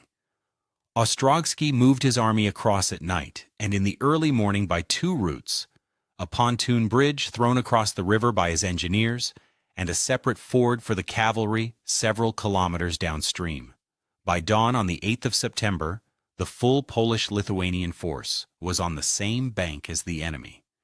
Jagiellonian and Bulgakov-Golitsa, Omasamiki Nakan Dokolankos, watching the crossing complete without intervening, waited for the army to finish deploying before attacking, on the calculation that they could then destroy a force they outnumbered in a single engagement on open ground. The Polish-Lithuanian center, infantry with pikes and arquebusiers, supported by guns, held a deliberately exposed position designed to draw that attack. The cavalry was concealed in the wings. When the Muscovite cavalry charged the center, the Polish-Lithuanian infantry conducted a feigned withdrawal, pulling the Muscovite advance into a corridor between the hidden Polish wings. The artillery, positioned in the wings rather than the center, a deliberate departure from older battlefield convention, opened on the flanks of the Muscovite charge as it passed. The Lithuanian and Polish cavalry then struck the disorganized Muscovite formation from both sides simultaneously. The casualty figures from Orza are among the most contested in early modern European military history. Polish sources of the day claimed 30,000 Muscovite dead and 8,000 prisoners. Modern estimates put the dead at between 4,000 and 15,000, the prisoners at 1,500 to 2,000. What is less contested is the quality of the captured. Both Jagiellonian and Bulgakov-Golitsa were taken alive, along with 37 senior commanders and around 1,500 boyar-class nobles. The Polish-Lithuanian dead numbered approximately 500. Whatever the precise enemy losses, Moscow had not suffered a defeat of this scale in a generation. Within months of the battle, Sigismund's chancellery had dispatched Latin pamphlets, most importantly the Epistola de Victoria contra Moschos, to every major European court. Letters went to Pope Leo X, to Emperor Maximilian, to the Doge of Venice, and to Henry VIII of England. The reports stressed the size of the Muscovite army destroyed, the discipline of the Polish-Lithuanian force, and Sigismund's role as the Christian shield against Moscow's expansion. A useful argument at a moment when Vasily III had been negotiating with Maximilian to coordinate joint pressure against the Jagiellons. The diplomatic effect was substantial. The Habsburg-Muscovite anti-Jagiellon alignment dissolved within 18 months. The Congress of Vienna in 1515, which would, 11 years later, rout Bohemia and Hungary to the Habsburgs after Mohács, was negotiated partly in the shadow of Orza's reputation. The painting came a decade later. The Battle of Orza, attributed to the workshop of Hans Krell and dated to the late 1520s, hangs today in the National Museum in Warsaw. It is large, 1 meter and 62 centimeters by 2 meters and 62 centimeters, and unlike almost any other battle painting of its generation, it shows the actual ground, the Dnieper, the pontoon bridge, the deployment of the infantry and cavalry, the artillery and the wings, the moment of the Muscovite charge breaking. Individual commanders are identifiable. The hussars are painted with a level of detail that has made the work a primary source for the history of 16th century arms and armor. It is almost certainly the most accurate large-scale European battle painting between Uccello's Battle of San Romano and the military art of the 30 Years' War, and it was almost certainly commissioned by the Polish court for diplomatic display. Smolensk does not appear in the painting. The Polish-Lithuanian failure to recover the city in the years after Orza does not appear. The fact that Vasily III continued to hold Smolensk, fortify it, and integrate it into the Muscovite military system does not appear. The painting shows the moment of military competence, isolated from the strategic context surrounding it, which is what commissioned battle paintings have always done. Ostrogski's victorious army, exhausted and far from its supply bases, did not march on Smolensk after the battle. It could not have taken the city against the garrison Vasily had installed. Local commanders made an unsuccessful attempt in the autumn of 1514, were repulsed, and withdrew. The war continued for another 8 years. The 5-year truce of 1522 confirmed Muscovite possession of Smolensk and most of the Lithuanian territorial losses of the war. Subsequent attempts to recover the city, the Mohács, in the 1530s and the 1560s during the Livonian War, failed, and Smolensk would not return to Polish-Lithuanian hands until the siege under Sigismund III in 1609 to 1611, at a cost out of proportion to any stable gain. Moscow's gathering of the Rus's lands was not primarily a battlefield project. It was an administrative project supported by battlefield operations. Each city Moscow took was integrated, garrisoned, and made into a base for the next campaign. Each city Lithuania lost left the Lithuanian frontier shorter, the Lithuanian noble class more anxious, and the Polish political nation less willing to fund a war that looked, from Kraków, like Lithuania's problem. Under Ivan III and Vasily III, Moscow was building a centralized state with a service nobility, a militarized Orthodox identity, and a single chancery operating in a single language across a continuously expanding territory. Lithuania-Poland was a composite of consents, privileges, regional autonomies, and elective offices that could deliver overwhelming local superiority in a well-managed engagement, and could not sustain the generational pressure required to reverse what Moscow was doing. Sigismund the Old spent his 42-year reign trying to slow Moscow rather than reverse it, on the well-founded calculation that reversal was no longer affordable. He could not press the Polish Sejm into the indefinite financial commitment a war of reconquest would have required, because the Sejm, citing Kosman, citing Nysawa, citing every constitutional concession the Crown had made since the 13 Years' War, could not be moved into anything open-ended. He fought Moscow when he had to, paid for it when he could, and took the diplomatic value of Orza, and used it as effectively as circumstances allowed. He did not expect Smolensk to come back in his lifetime, and it did not. The painting in Warsaw shows the Dnieper, the pontoon bridge, the artillery in the wings, the Muscovite charge breaking. It does not show the truce of 1522 in which Sigismund confirmed Muscovite possession of Smolensk and the territorial losses of the preceding decade. It does not show the same refusing the funding that a war of reconquest would have required. It does not show the Lithuanian frontier shorter than it had been in 1500, or the boyar families of the eastern lands calculating quietly and with increasing clarity which direction the longer pressure was running. What the painting shows is the 8th of September, 1514. What the truce of 1522 shows is everything that came after it, and the two documents together are the fullest record the dynasty left of what it could do on a single day and what it could not sustain across a generation. On the afternoon of Wednesday 29th August 1526, on a marshy plain south of the small Hungarian town of Mohács, on the western bank of the Danube, the Hungarian army was destroyed in roughly 90 minutes. 7 bishops went down with the front line, including the 2 archbishops who led the kingdom's ecclesiastical hierarchy. Modern estimates put the Hungarian dead at between 14 and 16,000. Ottoman losses were perhaps a tenth of that. Suleiman the Magnificent, reporting back to Istanbul, used a figure of 2 hours, possibly counting from first contact to the end of the pursuit. The killing in earnest took less. The Ottoman army that arrived on the Mohács plain had been moving north since 23rd April. It had left Istanbul under Suleiman's personal command, crossed the Sava at Belgrade, taken the fortress of Petrovaradin on July 27th, taken Elok on August 8th, and crossed the Drava on a pontoon bridge constructed by Ottoman engineers between August 21st and 23rd.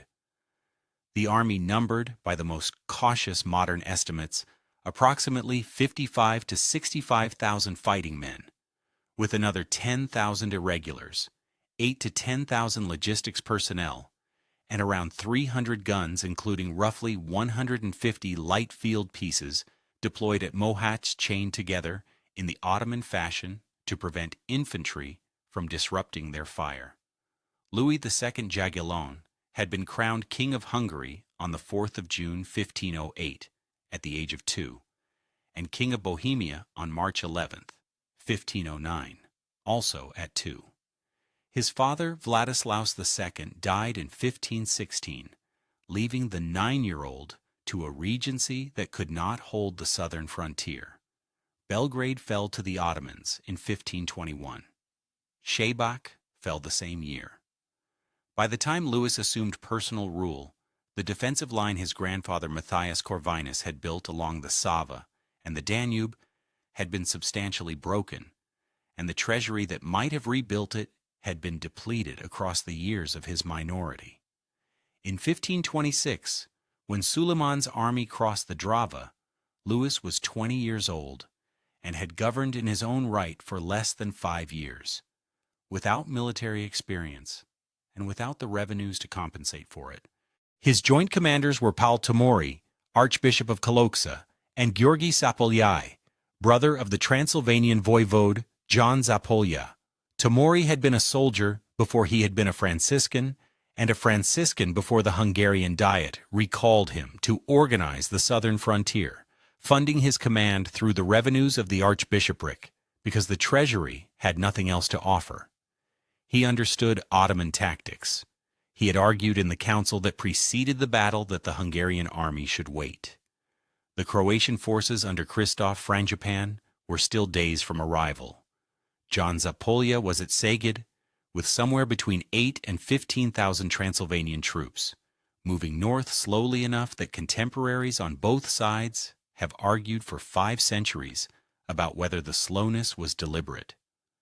The Bohemian and Moravian contingents promised by Ferdinand of Habsburg had not yet crossed the Danube.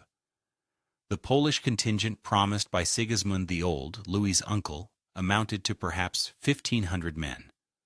The political class gathered around the king decided to fight before reinforcements arrived, and Tomori's objections did not change that decision. The reasoning was not entirely irrational. The Ottoman army was consuming the country it stood in. Delay meant winter campaigning. deeper penetration toward Buda, and the possible dissolution of an army the Hungarian Diet had funded once and would not easily fund a second time. The decision to fight at Mohács without Zápolya and Frangipane has been treated by later historians as a catastrophic error, and militarily it was, but a controlled withdrawal toward Buda, with the Ottomans following, would also have been catastrophic, and would also have been condemned. The Hungarian command made the choice available to it at the moment it had to choose, with the army it actually had. The Hungarian army at Mohács numbered between 25 and 30,000 men. Roughly half were heavy cavalry, Hungarian and Croatian noblemen in plate armor. The infantry was largely mercenary, Czech, German, and Polish soldiers paid from the last royal cash the kingdom possessed. Artillery numbered approximately 80 pieces, with insufficient powder and too few trained gunners. The army deployed in two lines on the plain, a forward line under Timuri on the right and Zápolya on the left, with the king and his reserve in the second line. Bali Bey commanded the Rumelian Sipahis on the Ottoman left. Bayram Pasha commanded the Anatolian Sipahis on the right. The Ottoman center, janissaries with arquebuses, light infantry, and the chained artillery, was held back behind a slight rise in the ground, screened by the cavalry wings. Suleiman and the Grand Vizier Ibrahim Pasha commanded from the center rear. The artillery had been in place during the morning into positions invisible from the Hungarian line. The battle began in mid-afternoon. The Hungarian right under Timuri charged first and charged successfully. The Rumelian Sipahis under Bali Bey gave ground under the impact of perhaps 8,000 heavily armored riders striking at the gallop, and for perhaps 20 minutes the engagement looked like it might be recoverable. The Sipahi withdrawal drew the Hungarian charge forward into the ground Suleiman's commanders had been preparing since morning. The Janissary line opened fire with arquebuses at close range. The chained artillery, concealed behind the rise, opened across the Hungarian flank. The Hungarian front line, committed deep into the Ottoman position, broke under fire it could not return and could not outrun. The second line, with Louis advancing to support the first, was caught in the same fire. Within an hour of the first charge, the Hungarian army had been broken from the front and was being enveloped from both wings by Sipahi formations that had regrouped behind the artillery position. The infantry was overrun. The remaining cavalry streamed back toward the Danube. Pál Tomori, Archbishop of Kalocsa, was killed in the front line. Laszlo Salkai, Archbishop of Esztergom, was killed near the king in the reserve. Gheorghe Zápolya was killed in the front line. The bishops of Pécs, Győr, Várad, Csanád, and Bosnia were killed. Approximately 1,000 to 1,500 Hungarian nobles died on the field. The royal chancellery, the royal council, the senior officer corps, and the senior ecclesiastical leadership of the kingdom were destroyed in the space of an afternoon. Louis fled north with a small escort toward the Saale stream. The bank above the stream was steep and the ground muddy from recent rain. His horse reared on the crossing and fell backwards into 18 inches of water. The weight of the armor kept him under. He was 20 years and 59 days old and left no legitimate child. The body was recovered in mid-October 1526 by a search party under Ulrich Chetritz, one of Mary of Habsburg's chamberlains, working through the marshes along the Chela on information from villagers who had seen the king's escort pass. The corpse was identified through clothing, a damaged signet ring, and marks on the body that those who had known him could recognize after 7 weeks in cold water. The remains were taken to Székesfehérvár and buried in the basilica where Hungarian kings had been crowned and entombed since the 11th century. Mary of Habsburg, the widow, 21 years old, had fled with the court to Pozsony within days of the news from Mohács and written immediately to her brothers Ferdinand and Charles V. Ferdinand had been married to Anna Jagiellon, Louis's sister, since 25th of May, 1521. The reversion agreements concluded between Maximilian I and Vladislaus II at the First Congress of Vienna on 22nd of July, 1515. Documents that had seemed at signing like ceremonial dynastic insurance, now activated as operative legal instruments. The papers, drafted 11 years earlier by an emperor who had not lived to see them used, became the working basis of the succession crisis of 1526. On October 24, 1526, the Bohemian Diet meeting in Prague elected Ferdinand of Habsburg King of Bohemia. He was crowned on February 24, 1527. The kingdom that Vladislaus II had held for 55 years passed to the Habsburgs within 3 months of Mohács. Hungary moved against itself. On November 11, 1526, the Hungarian Diet meeting at Székesfehérvár elected John Zápolya King of Hungary. On the 17th of December, 1526, a rival Diet meeting at Pozsony elected Ferdinand of Habsburg King of Hungary. The crown of St. Stephen had 2 claimants simultaneously, and the civil war between them lasted 12 years, settling provisionally with the Peace of Várad in 1538, and never settling completely. Suleiman returned. Buda fell to the Ottomans in 1541, and was administered from then as the seat of the Vilayet of Budin for the next 145 years. Central Hungary became Ottoman territory. Western and northern Hungary became Habsburg Royal Hungary, administered from Pozsony and Vienna. Eastern Hungary became the Principality of Transylvania, semi-autonomous under Ottoman suzerainty. The crown of St. Stephen had fractured into 3 separate political arrangements, and the medieval kingdom that had existed since Stephen I's coronation in the year 1000 would not be reunited under a single administration until 1699, and even then under conditions that bore no resemblance to what had existed before the afternoon of August 29, 1526. The dynasty that had held Poland, Lithuania, Bohemia, and Hungary in 1490 now held 2 of those 4 crowns, neither of them in the lands that had mattered most to Vienna. Sigismund the Old, 60 years old at Mohács, lived another 22 years and watched the Habsburg position consolidate everything south and west of his own kingdom. His son Sigismund II Augustus inherited Poland-Lithuania in 1548 and ruled it until 1572, but the family's continental position south of the Carpathians had been closed within a generation of Louis's death in the stream.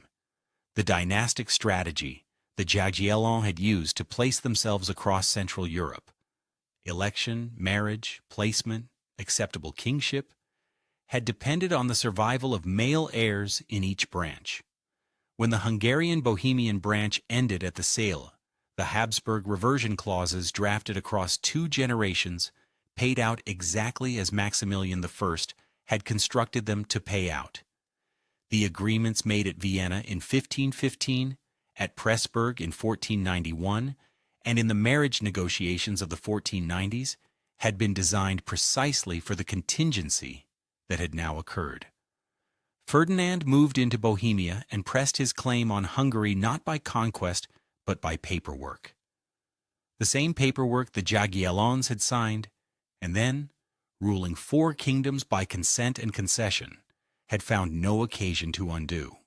Hungarian memory has not preserved Mohács as an ordinary military defeat. The word carries, in Hungarian, the weight that Hastings carries in English or Sedan in French, a single date standing for the loss of independent political existence. The political class died on the plain. The crown of St. Stephen broke into 3 pieces. The kingdom became a contested frontier between 2 empires, neither of which was Hungarian, and neither of which would become Hungarian. For 145 years, the capital of medieval Hungary was an Ottoman provincial seat. The Civil War, the Ottoman advance to Vienna in 1529, the loss of Buda in 1541, the long frontier wars that would not resolve until the late 17th century. All of these followed from the afternoon at Mohács, not as inevitable consequences, but as the range of outcomes made possible by the destruction of the one political structure that had previously held the region together. On the morning of April 10, 1525, in the market square at Kraków, a 34-year-old Lutheran German knelt before his 58-year-old Polish uncle and received the Duchy of Prussia as a fief of the Polish crown. The German was Albert of Hohenzollern, Grand Master of the Teutonic Order, son of Sigismund I's sister Sophia. The Polish king was Sigismund the Old, youngest surviving son of Casimir IV, 18 years into a reign spent holding together a dynasty that had been losing its branches abroad. The Treaty of Kraków, signed 2 days earlier on the 8th of April 1525, converted the Teutonic Order's remaining territory in Prussia into a secular Lutheran duchy under Polish suzerainty. The crusading institution that Władysław Jagiello had broken at Grunwald in 1410, and that Casimir IV had reduced at Torun in 1466, was dissolved into a Hohenzollern fief held from the Polish crown. The new duchy was the first Protestant state in Europe, created by a Catholic king accepting his Lutheran nephew's homage, and it was simultaneously a Polish vassal. Two facts that the Jan Matejko painting of the scene, commissioned 3.5 centuries later, would make famous across the Polish-speaking world. 14 months after the homage in Kraków, Louis II drowned in the Chele stream, and the Jagiellons lost Hungary and Bohemia to the succession crisis that followed Mohács. Sigismund the Old was 60 years old when Louis died, 20 years into a reign he had not expected to hold. He had been the youngest surviving son of Casimir IV, the spare brother kept in reserve while John Albert took Poland, Alexander took Lithuania, and Vladislaus took Bohemia and Hungary. John Albert died in 1501, Alexander in 1506, Vladislaus in 1516, and each death had moved Sigismund closer to the center of what remained. After Mohács, the Bohemian crown that had been Jagiellonian since 1471 was Habsburg. The Hungarian crown that had been Jagiellonian since 1490 was contested between Ferdinand of Habsburg and John Zapolya in a war that would consume 30 years and end with Hungary in 3 pieces. What the dynasty still held was Poland and Lithuania, governed by a 60-year-old man whose only legitimate son was a 6-year-old boy, and the work of holding it fell in large part to his wife. Bona Sforza, daughter of the Sforza Dukes of Milan, married to Sigismund in 1518, had been raised in a dynastic system that understood land, revenue, accounting, and patronage as the instruments of political survival. She read documents. She kept records. She bought back crown estates that previous kings had alienated to magnate families, slowly rebuilding the royal domain that the statutes of Nysawa and 70 years of fiscal weakness had thinned. By the 1540s, the recovered lands generated revenues that funded a court, an army, and a diplomatic service the previous generation had not possessed. She also introduced parsley, celery, leeks, and carrots to the Polish kitchen. Włoszczyzna, the Italian things, still the standard soup vegetable bundle in Polish cooking today. The Polish nobility resented almost everything else she did. She was foreign, Italian, and effective at displacing existing patronage networks. She pushed the Vivente Rege coronation of her son Sigismund Augustus through in 1530. When the boy was 9, to secure the succession against future election contests, a move the Polish political class read as a violation of elective principle. She was accused, on thin evidence and considerable rumor, of poisoning Sigismund Augustus's first wife Elizabeth of Habsburg in 1545 and his second wife Barbara Radziwiłł in 1551. She left Poland in 1556 and retired to her Italian Duchy of Bari, where she died in November 1557, almost certainly poisoned by her physician Giovanni Antonio Papacoda, who appears to have been working for Philip II of Spain, to whom Bona had loaned more than 400,000 ducats that the Spanish crown preferred not to repay. The Reformation arrived during her years in Kraków and spread through a state that had no uniform instrument to suppress it. Sigismund the Old issued edicts against Lutheranism in 1520, 1523, and 1525. None was enforced with any consistency. The German-speaking towns of Royal Prussia, Gdansk, Torun, Elbląg, went Lutheran without serious royal interference. Polish noble families began converting to Calvinism through the 1540s and 1550s. The Polish Brethren, the anti-Trinitarian radicals who would establish their academy at Kraków and argue for the separation of religious belief from civic obligation, emerged from the further edge of the Reformation in the 1560s. The Polish-Lithuanian Sejm had the legislative initiative. The magnate class included growing numbers of Protestants, the towns held their own charters, and the Orthodox Ruthenian East, with 3 to 4 million subjects, was already outside the Latin religious frame entirely. A king who attempted to impose Catholic uniformity on this composite would have faced a civil war he could not win on the constitutional tools available to him.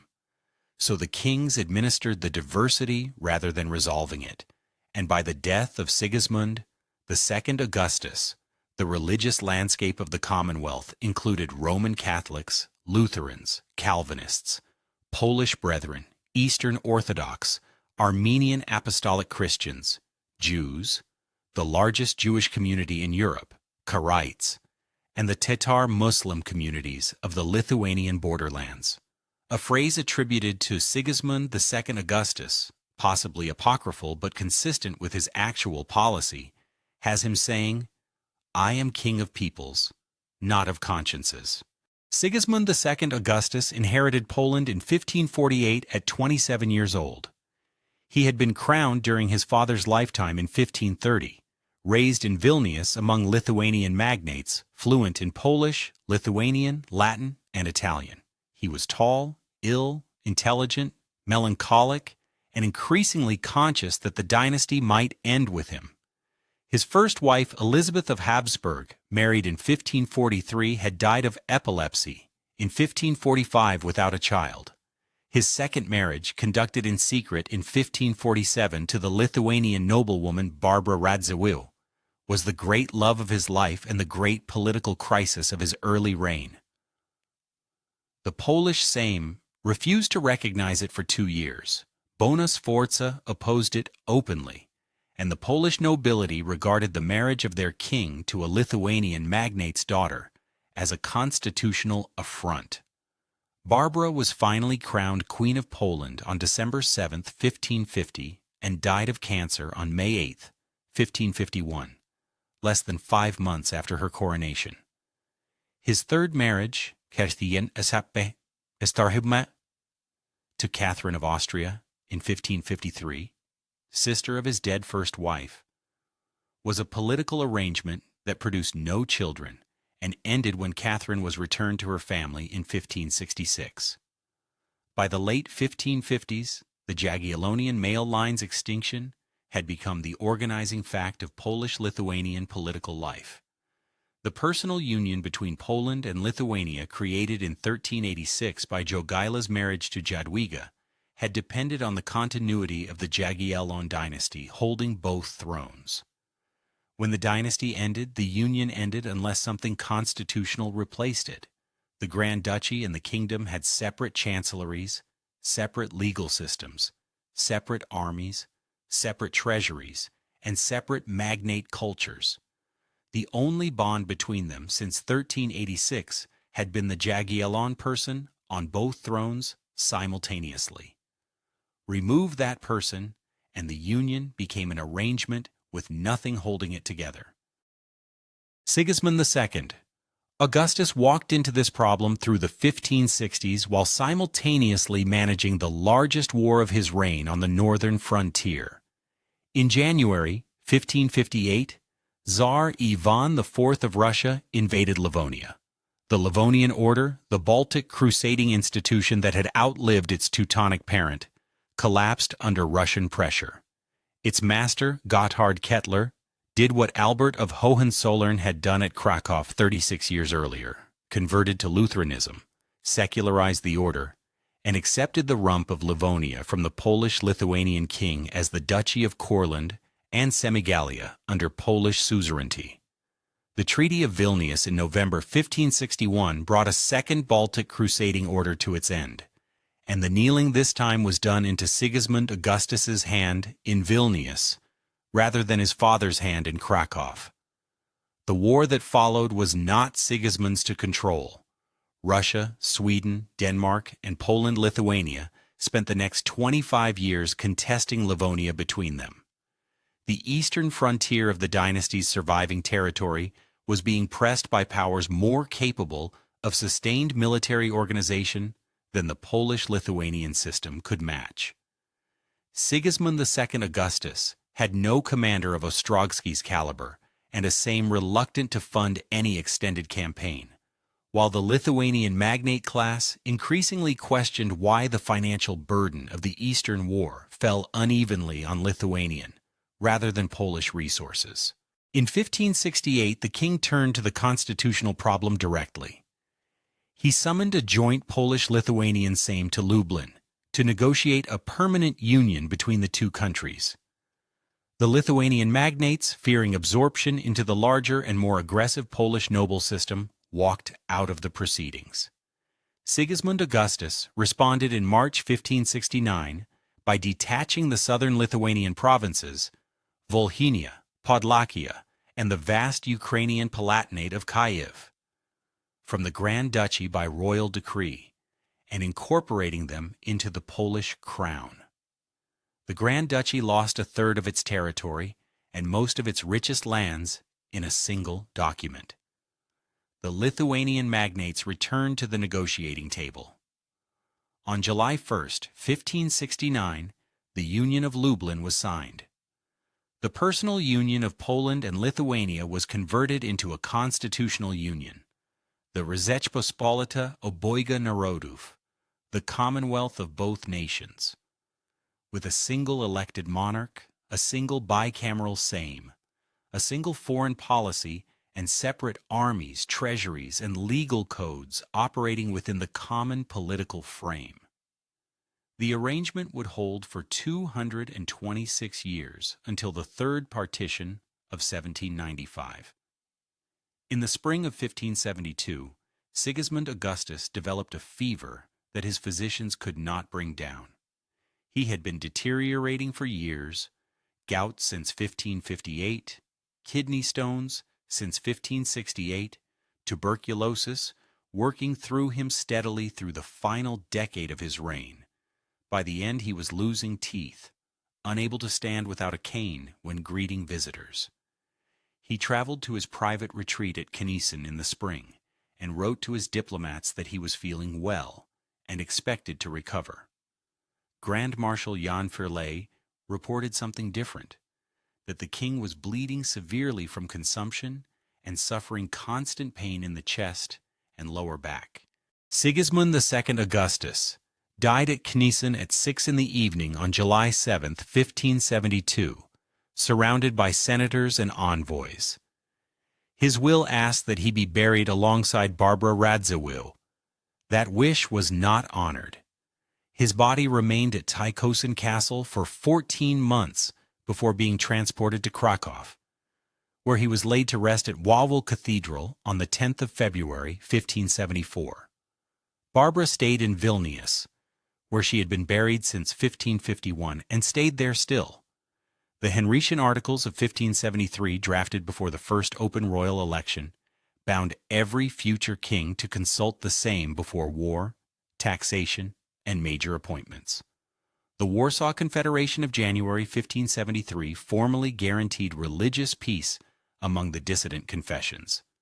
Roman Catholics, Lutherans, Calvinists, and the Orthodox, at a moment when France was still counting the dead from the St. Bartholomew's Day massacre and the Holy Roman Empire, was moving toward the conflict that would eventually kill a third of Germany. The first royal election in May 1573 brought Henri of Valois, brother of the King of France, to to the Polish-Lithuanian throne, opening the era of foreign elective monarchy that the Commonwealth would carry until its dissolution. The constitutional structure that produced all of this had been built from the habits the Jagiellons had developed across 2 centuries of ruling by negotiation and concession. The same habits that had made them acceptable to 4 different political nations and had prevented them from governing any of those nations with a firm enough hand to build the institutional depth that might have held the family's position together when the male line ran out. Sigismund Augustus had not been able to produce an heir. He had produced the Union of Lublin instead, and the union outlasted the family by 2 centuries, carrying forward both the strengths of the Jagiellonian political imagination and the structural weaknesses that imagination had never resolved. The negotiations at Lublin ran from January to July 1569, through cold months and into summer, across joint sessions, private meetings, corridor arguments, and at least one walkout that lasted weeks. What was being negotiated was the form of the political connection between Poland and Lithuania, once the Jagiellonian body that had carried it since 1386 was gone.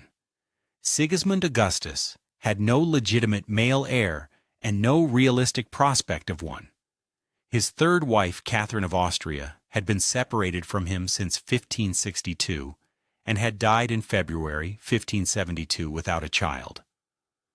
The king was 50 years old, ill with tuberculosis and kidney stones, and clear-eyed about what his death would mean for the union his family had maintained through dynastic continuity for 180 years. The Lithuanian magnates who came to Lublin understood the stakes from their own side. The Grand Duchy was not a province waiting to be absorbed into a larger Polish administrative structure.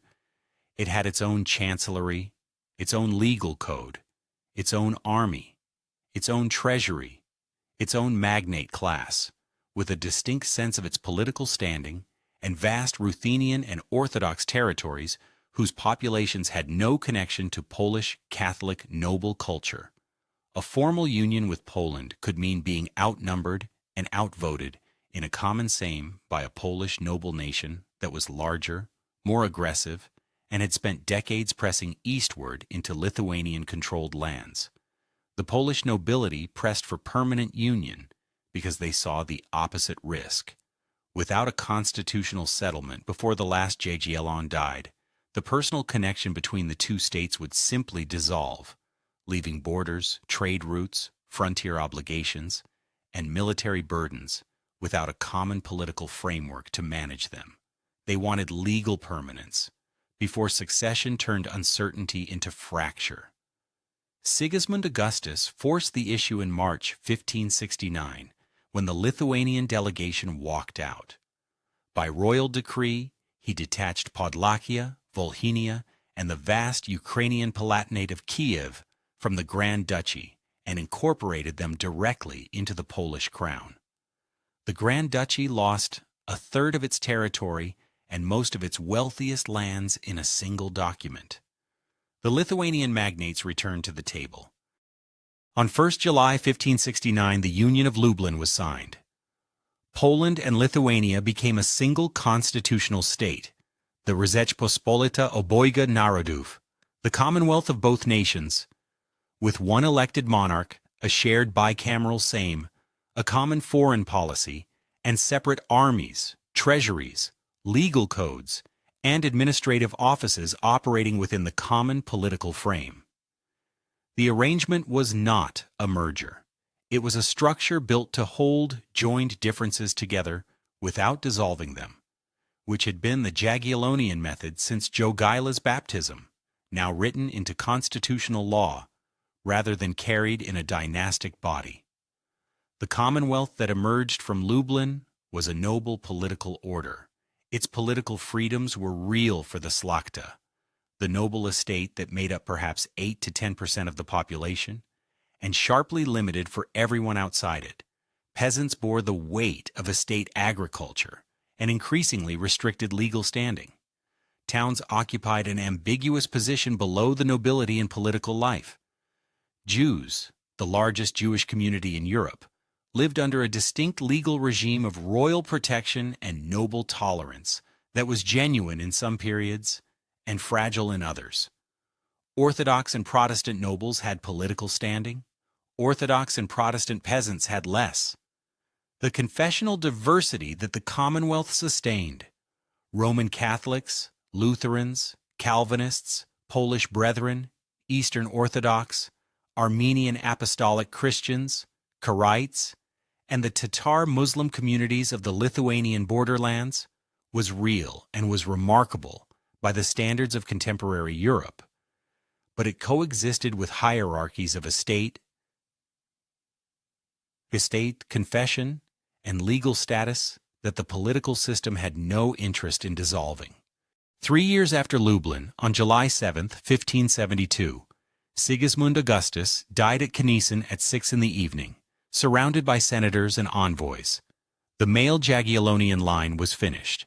The crown passed by open election for the first time, going to Henri of Valois, brother of the King of France, who arrived in Kraków in 1574 and fled back to France within months to claim his brother's throne. Stephen Bathory followed, then the Swedish Vasa dynasty, then others. Foreign candidates, military kings, elected compromise figures, each bound before coronation by the Henrician articles that Sigismund Augustus's last Sejm had drafted, committing every future king to consult Parliament before war, taxation, and major appointments. The Warsaw Confederation of January 1573 formally guaranteed religious peace among the dissident confessions at a moment when France was still counting the dead from the St. Bartholomew's Day massacre of August 1572. And the Holy Roman Empire was moving toward the conflict that would eventually kill a third of Germany. The document was drafted by a political class that had watched confessional violence consume neighboring states and had calculated correctly for several generations that formal religious peace was cheaper than the alternative. The Commonwealth the Jagiellons had built toward covered perhaps 11 million people at its peak, from the Baltic to the Black Sea approaches, held together not by a central army or a uniform administration, but by a common parliament, a shared legal commitment to noble liberty, and the accumulated weight of privileges, charters, exemptions, and local autonomies that 2 centuries of Jagiellonian rule by negotiation had deposited across 4 kingdoms. That system produced genuine political pluralism and genuine political paralysis, sometimes simultaneously. The liberum veto, the parliamentary procedure by which a single deputy could dissolve a Sejm session and void its legislation, emerged in 1652 from the same tradition of noble consent that had produced the Statutes of Nysawa in 1454 and the Henrician Articles in 1573. The same constitutional imagination that made the Commonwealth distinctive in the 17th century made it increasingly ungovernable in the 18th, and the 3 neighboring empires, Russia, Prussia, and Austria, that partitioned it out of existence between 1772 and 1795, had learned to exploit its divisions long before they moved to formalize them. The Jagiellons had not built the Commonwealth alone. The Szlachta that extracted privileges from Casimir IV at Nysawa, the cities that financed the Baltic campaigns, the Lithuanian magnates that resisted absorption at Lublin, the Protestant nobles who pushed for the Warsaw Confederation, all of them shaped what the dynasty left behind as much as the dynasty itself did. The Jagiellonian contribution was the habit of ruling by bargaining, the political culture that made consent the operating principle of an enormous composite state, and the geographic imagination that had placed one family across Poland, Lithuania, Bohemia, and Hungary without building a single empire to hold them. The Habsburgs, who inherited Bohemia and Hungary after Mohács, built differently. A centralized administration, a standing army funded by American silver, a counter-Reformation church policy Enforced through the same courts that administered law and tax, the Habsburg method concentrated power at the center and pushed outward. It produced a durable state and also produced, eventually, the 30 Years' War, the suppression of Bohemian Protestantism after 1620, and 2 centuries of enforced confessional uniformity across Central Europe. The Romanovs built the imperial story of the East on service nobility, orthodox identity, and autocratic administration. Prussia rose. From the Baltic arrangements that Casimir IV had thought he had resolved at Torun in 1466, the Hohenzollern Duchy that had knelt in the Kraków market square in 1525, becoming, within 2 centuries, the military state that would take the largest share of the Commonwealth's territory in the partitions. The Jagiellons disappeared from common historical memory, partly because their legacy did not survive in a single continuous state that could tell their story forward. The Commonwealth was partitioned. Its territories became Russian, Prussian, and Austrian. The histories written in the 19th century were written by the partitioning powers or by Polish and Lithuanian national movements working against them, and neither framework gave the Jagiellonian political imagination, composite, pluralist, negotiated, unequal, a natural place in the emerging vocabulary of nation-states and empires. The dynasty's reach had been real. From the baptismal font at Kraków in 1386 to the death of the last king at Knieschen in 1572, the family had held at various points the thrones of Poland, Lithuania, Bohemia, and Hungary, controlled the Baltic grain trade through Gdansk, broken the Teutonic Order at Grunwald, won the most celebrated Eastern victory of the early 16th century at Orza, and built the constitutional framework that would govern the largest state in Europe for 2 centuries after the last Jagiellon was buried at Wawel.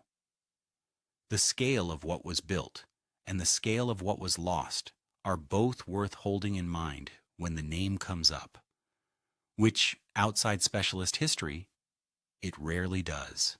7 weeks after Mohács, peasants working the Sile Marsh south of the battlefield pulled a body from the reeds. The identification came through marks on the flesh, through the king's horse found nearby still wearing its barding, through the wretched politics of a search that different people had different reasons to conclude quickly or to delay. There was no state funeral waiting, no proclamation. The most consequential ruler in Central Europe re-entered the historical record through forensic recognition in a marsh, and the dynasty he had represented in the southern half of the continent ended with him in 18 inches of cold water. What ended at the cell was not a minor political arrangement. The Jagiellon family had held, at various points across the previous 140 years, the thrones of Poland, Lithuania, Bohemia, and Hungary simultaneously. Their territory at peak extent covered roughly 1.5 million square kilometers and perhaps 12 million people. Their political network ran from Gdansk on the Baltic to the approaches of Belgrade on the Danube, from Vilnius in the Lithuanian forest to Prague on the Vltava. No other Christian dynasty in 1490 held more of Europe's political surface. The reach had been assembled without conquest, in any straightforward sense. The dynasty entered kingdoms through election, through marriage contract, through the kind of political acceptability that local elites found useful when they needed a monarch who would respect existing arrangements. Jogaila was elected into the Polish crown in 1386 because the Polish nobility needed a Lithuanian partner, not because a Lithuanian army had taken Kraków. Vladislaus II was elected into Bohemia in 1471 because a dying Hussite king needed a Catholic candidate who would honor the Compactata. He was elected into Hungary in 1490 because the Hungarian magnate class wanted a king who would govern less forcefully than Matthias Corvinus had. Each election was a negotiation. Each crown came with a price paid in privilege, concession, and the promise of acceptable behavior. That method of acquiring power shaped how the dynasty governed, because the political classes that had elected Jagiellonian kings on the understanding that they would respect local arrangements were not slow to enforce that understanding. The Statutes of Nieshawa in 1454 required the Polish crown to consult the regional noble assemblies before summoning the levy or issuing new legislation.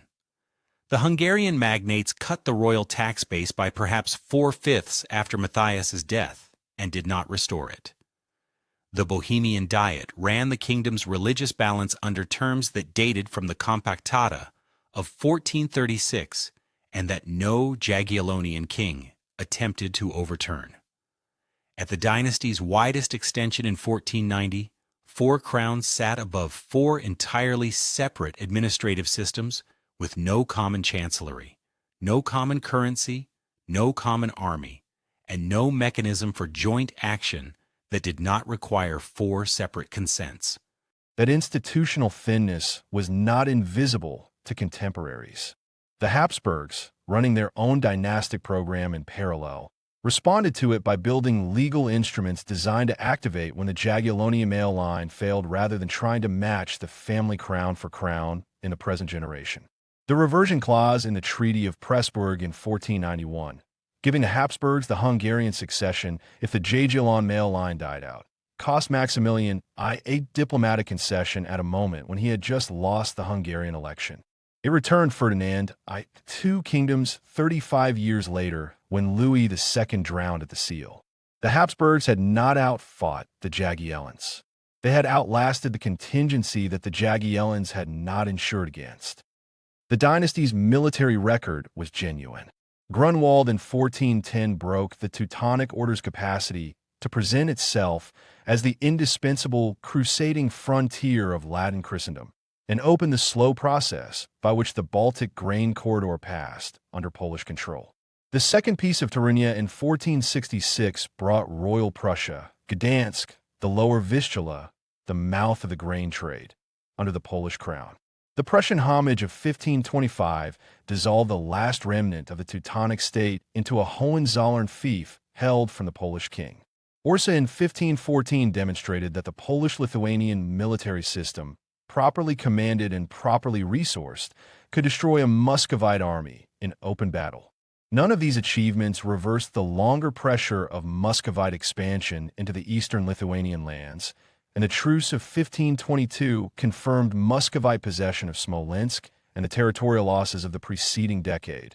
But the military capacity was real, and its diplomatic effects were substantial. The religious record was more unusual still.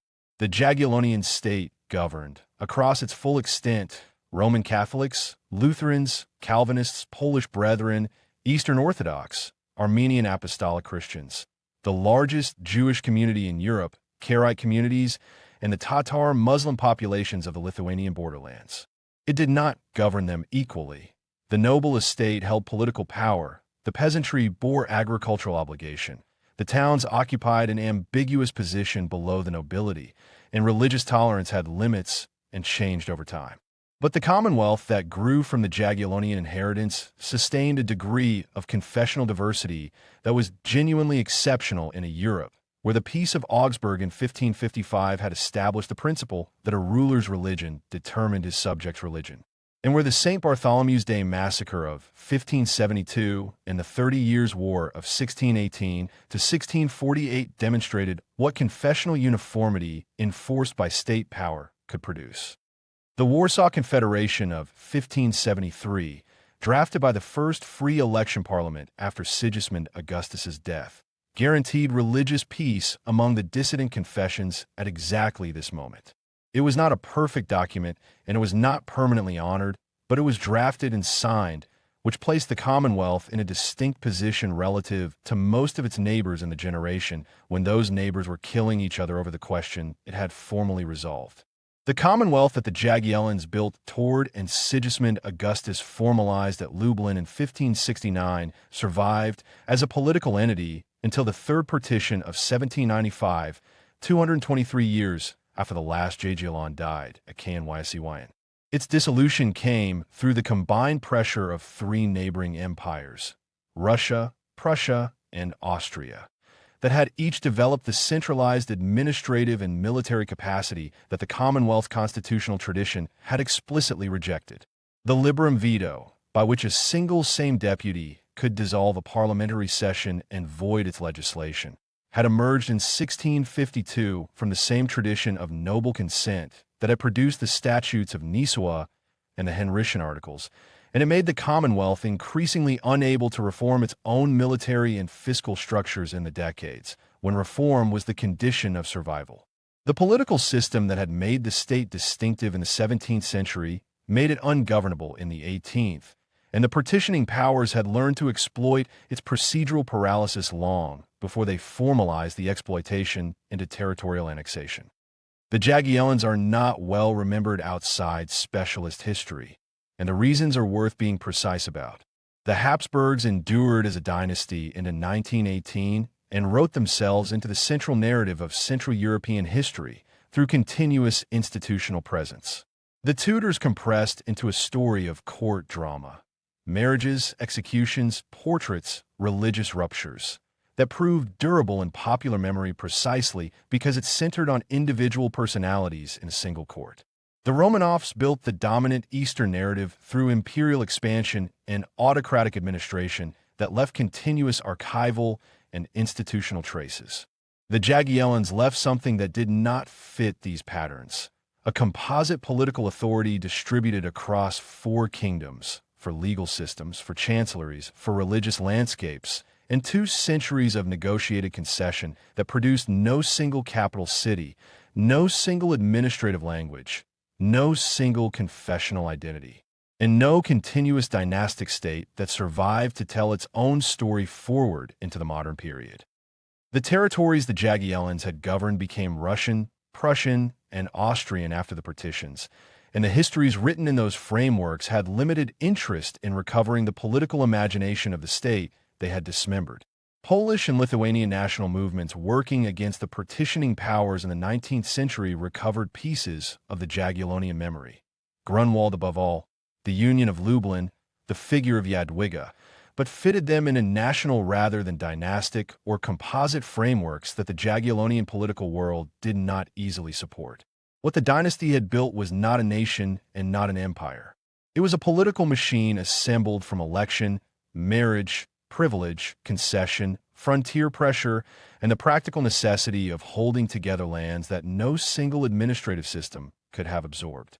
It worked across its 2 centuries of operation, well enough to make the Jagiellons the largest political presence in Europe at their peak, and to leave behind a constitutional inheritance that shaped the eastern half of the continent for 2 centuries after the last king died. That it eventually failed through succession failure, institutional thinness, noble privilege turned to paralysis, and the pressure of neighbors who had built differently, does not reduce what it was while it lasted. The body in the seal marsh was 20 years old. Behind it stood 186 years of a dynasty that had begun with a pagan duke changing his god at a Kraków font, and had ended with a childless king dying in a hunting lodge near Białystok. Between those 2 deaths, the family had held more of Europe than most histories remember, and the political world it made outlasted it by 2 centuries, surviving in laws, parliaments, privileges, borders, religious habits, and a long, difficult life of Commonwealth that 3 empires eventually found it necessary to erase.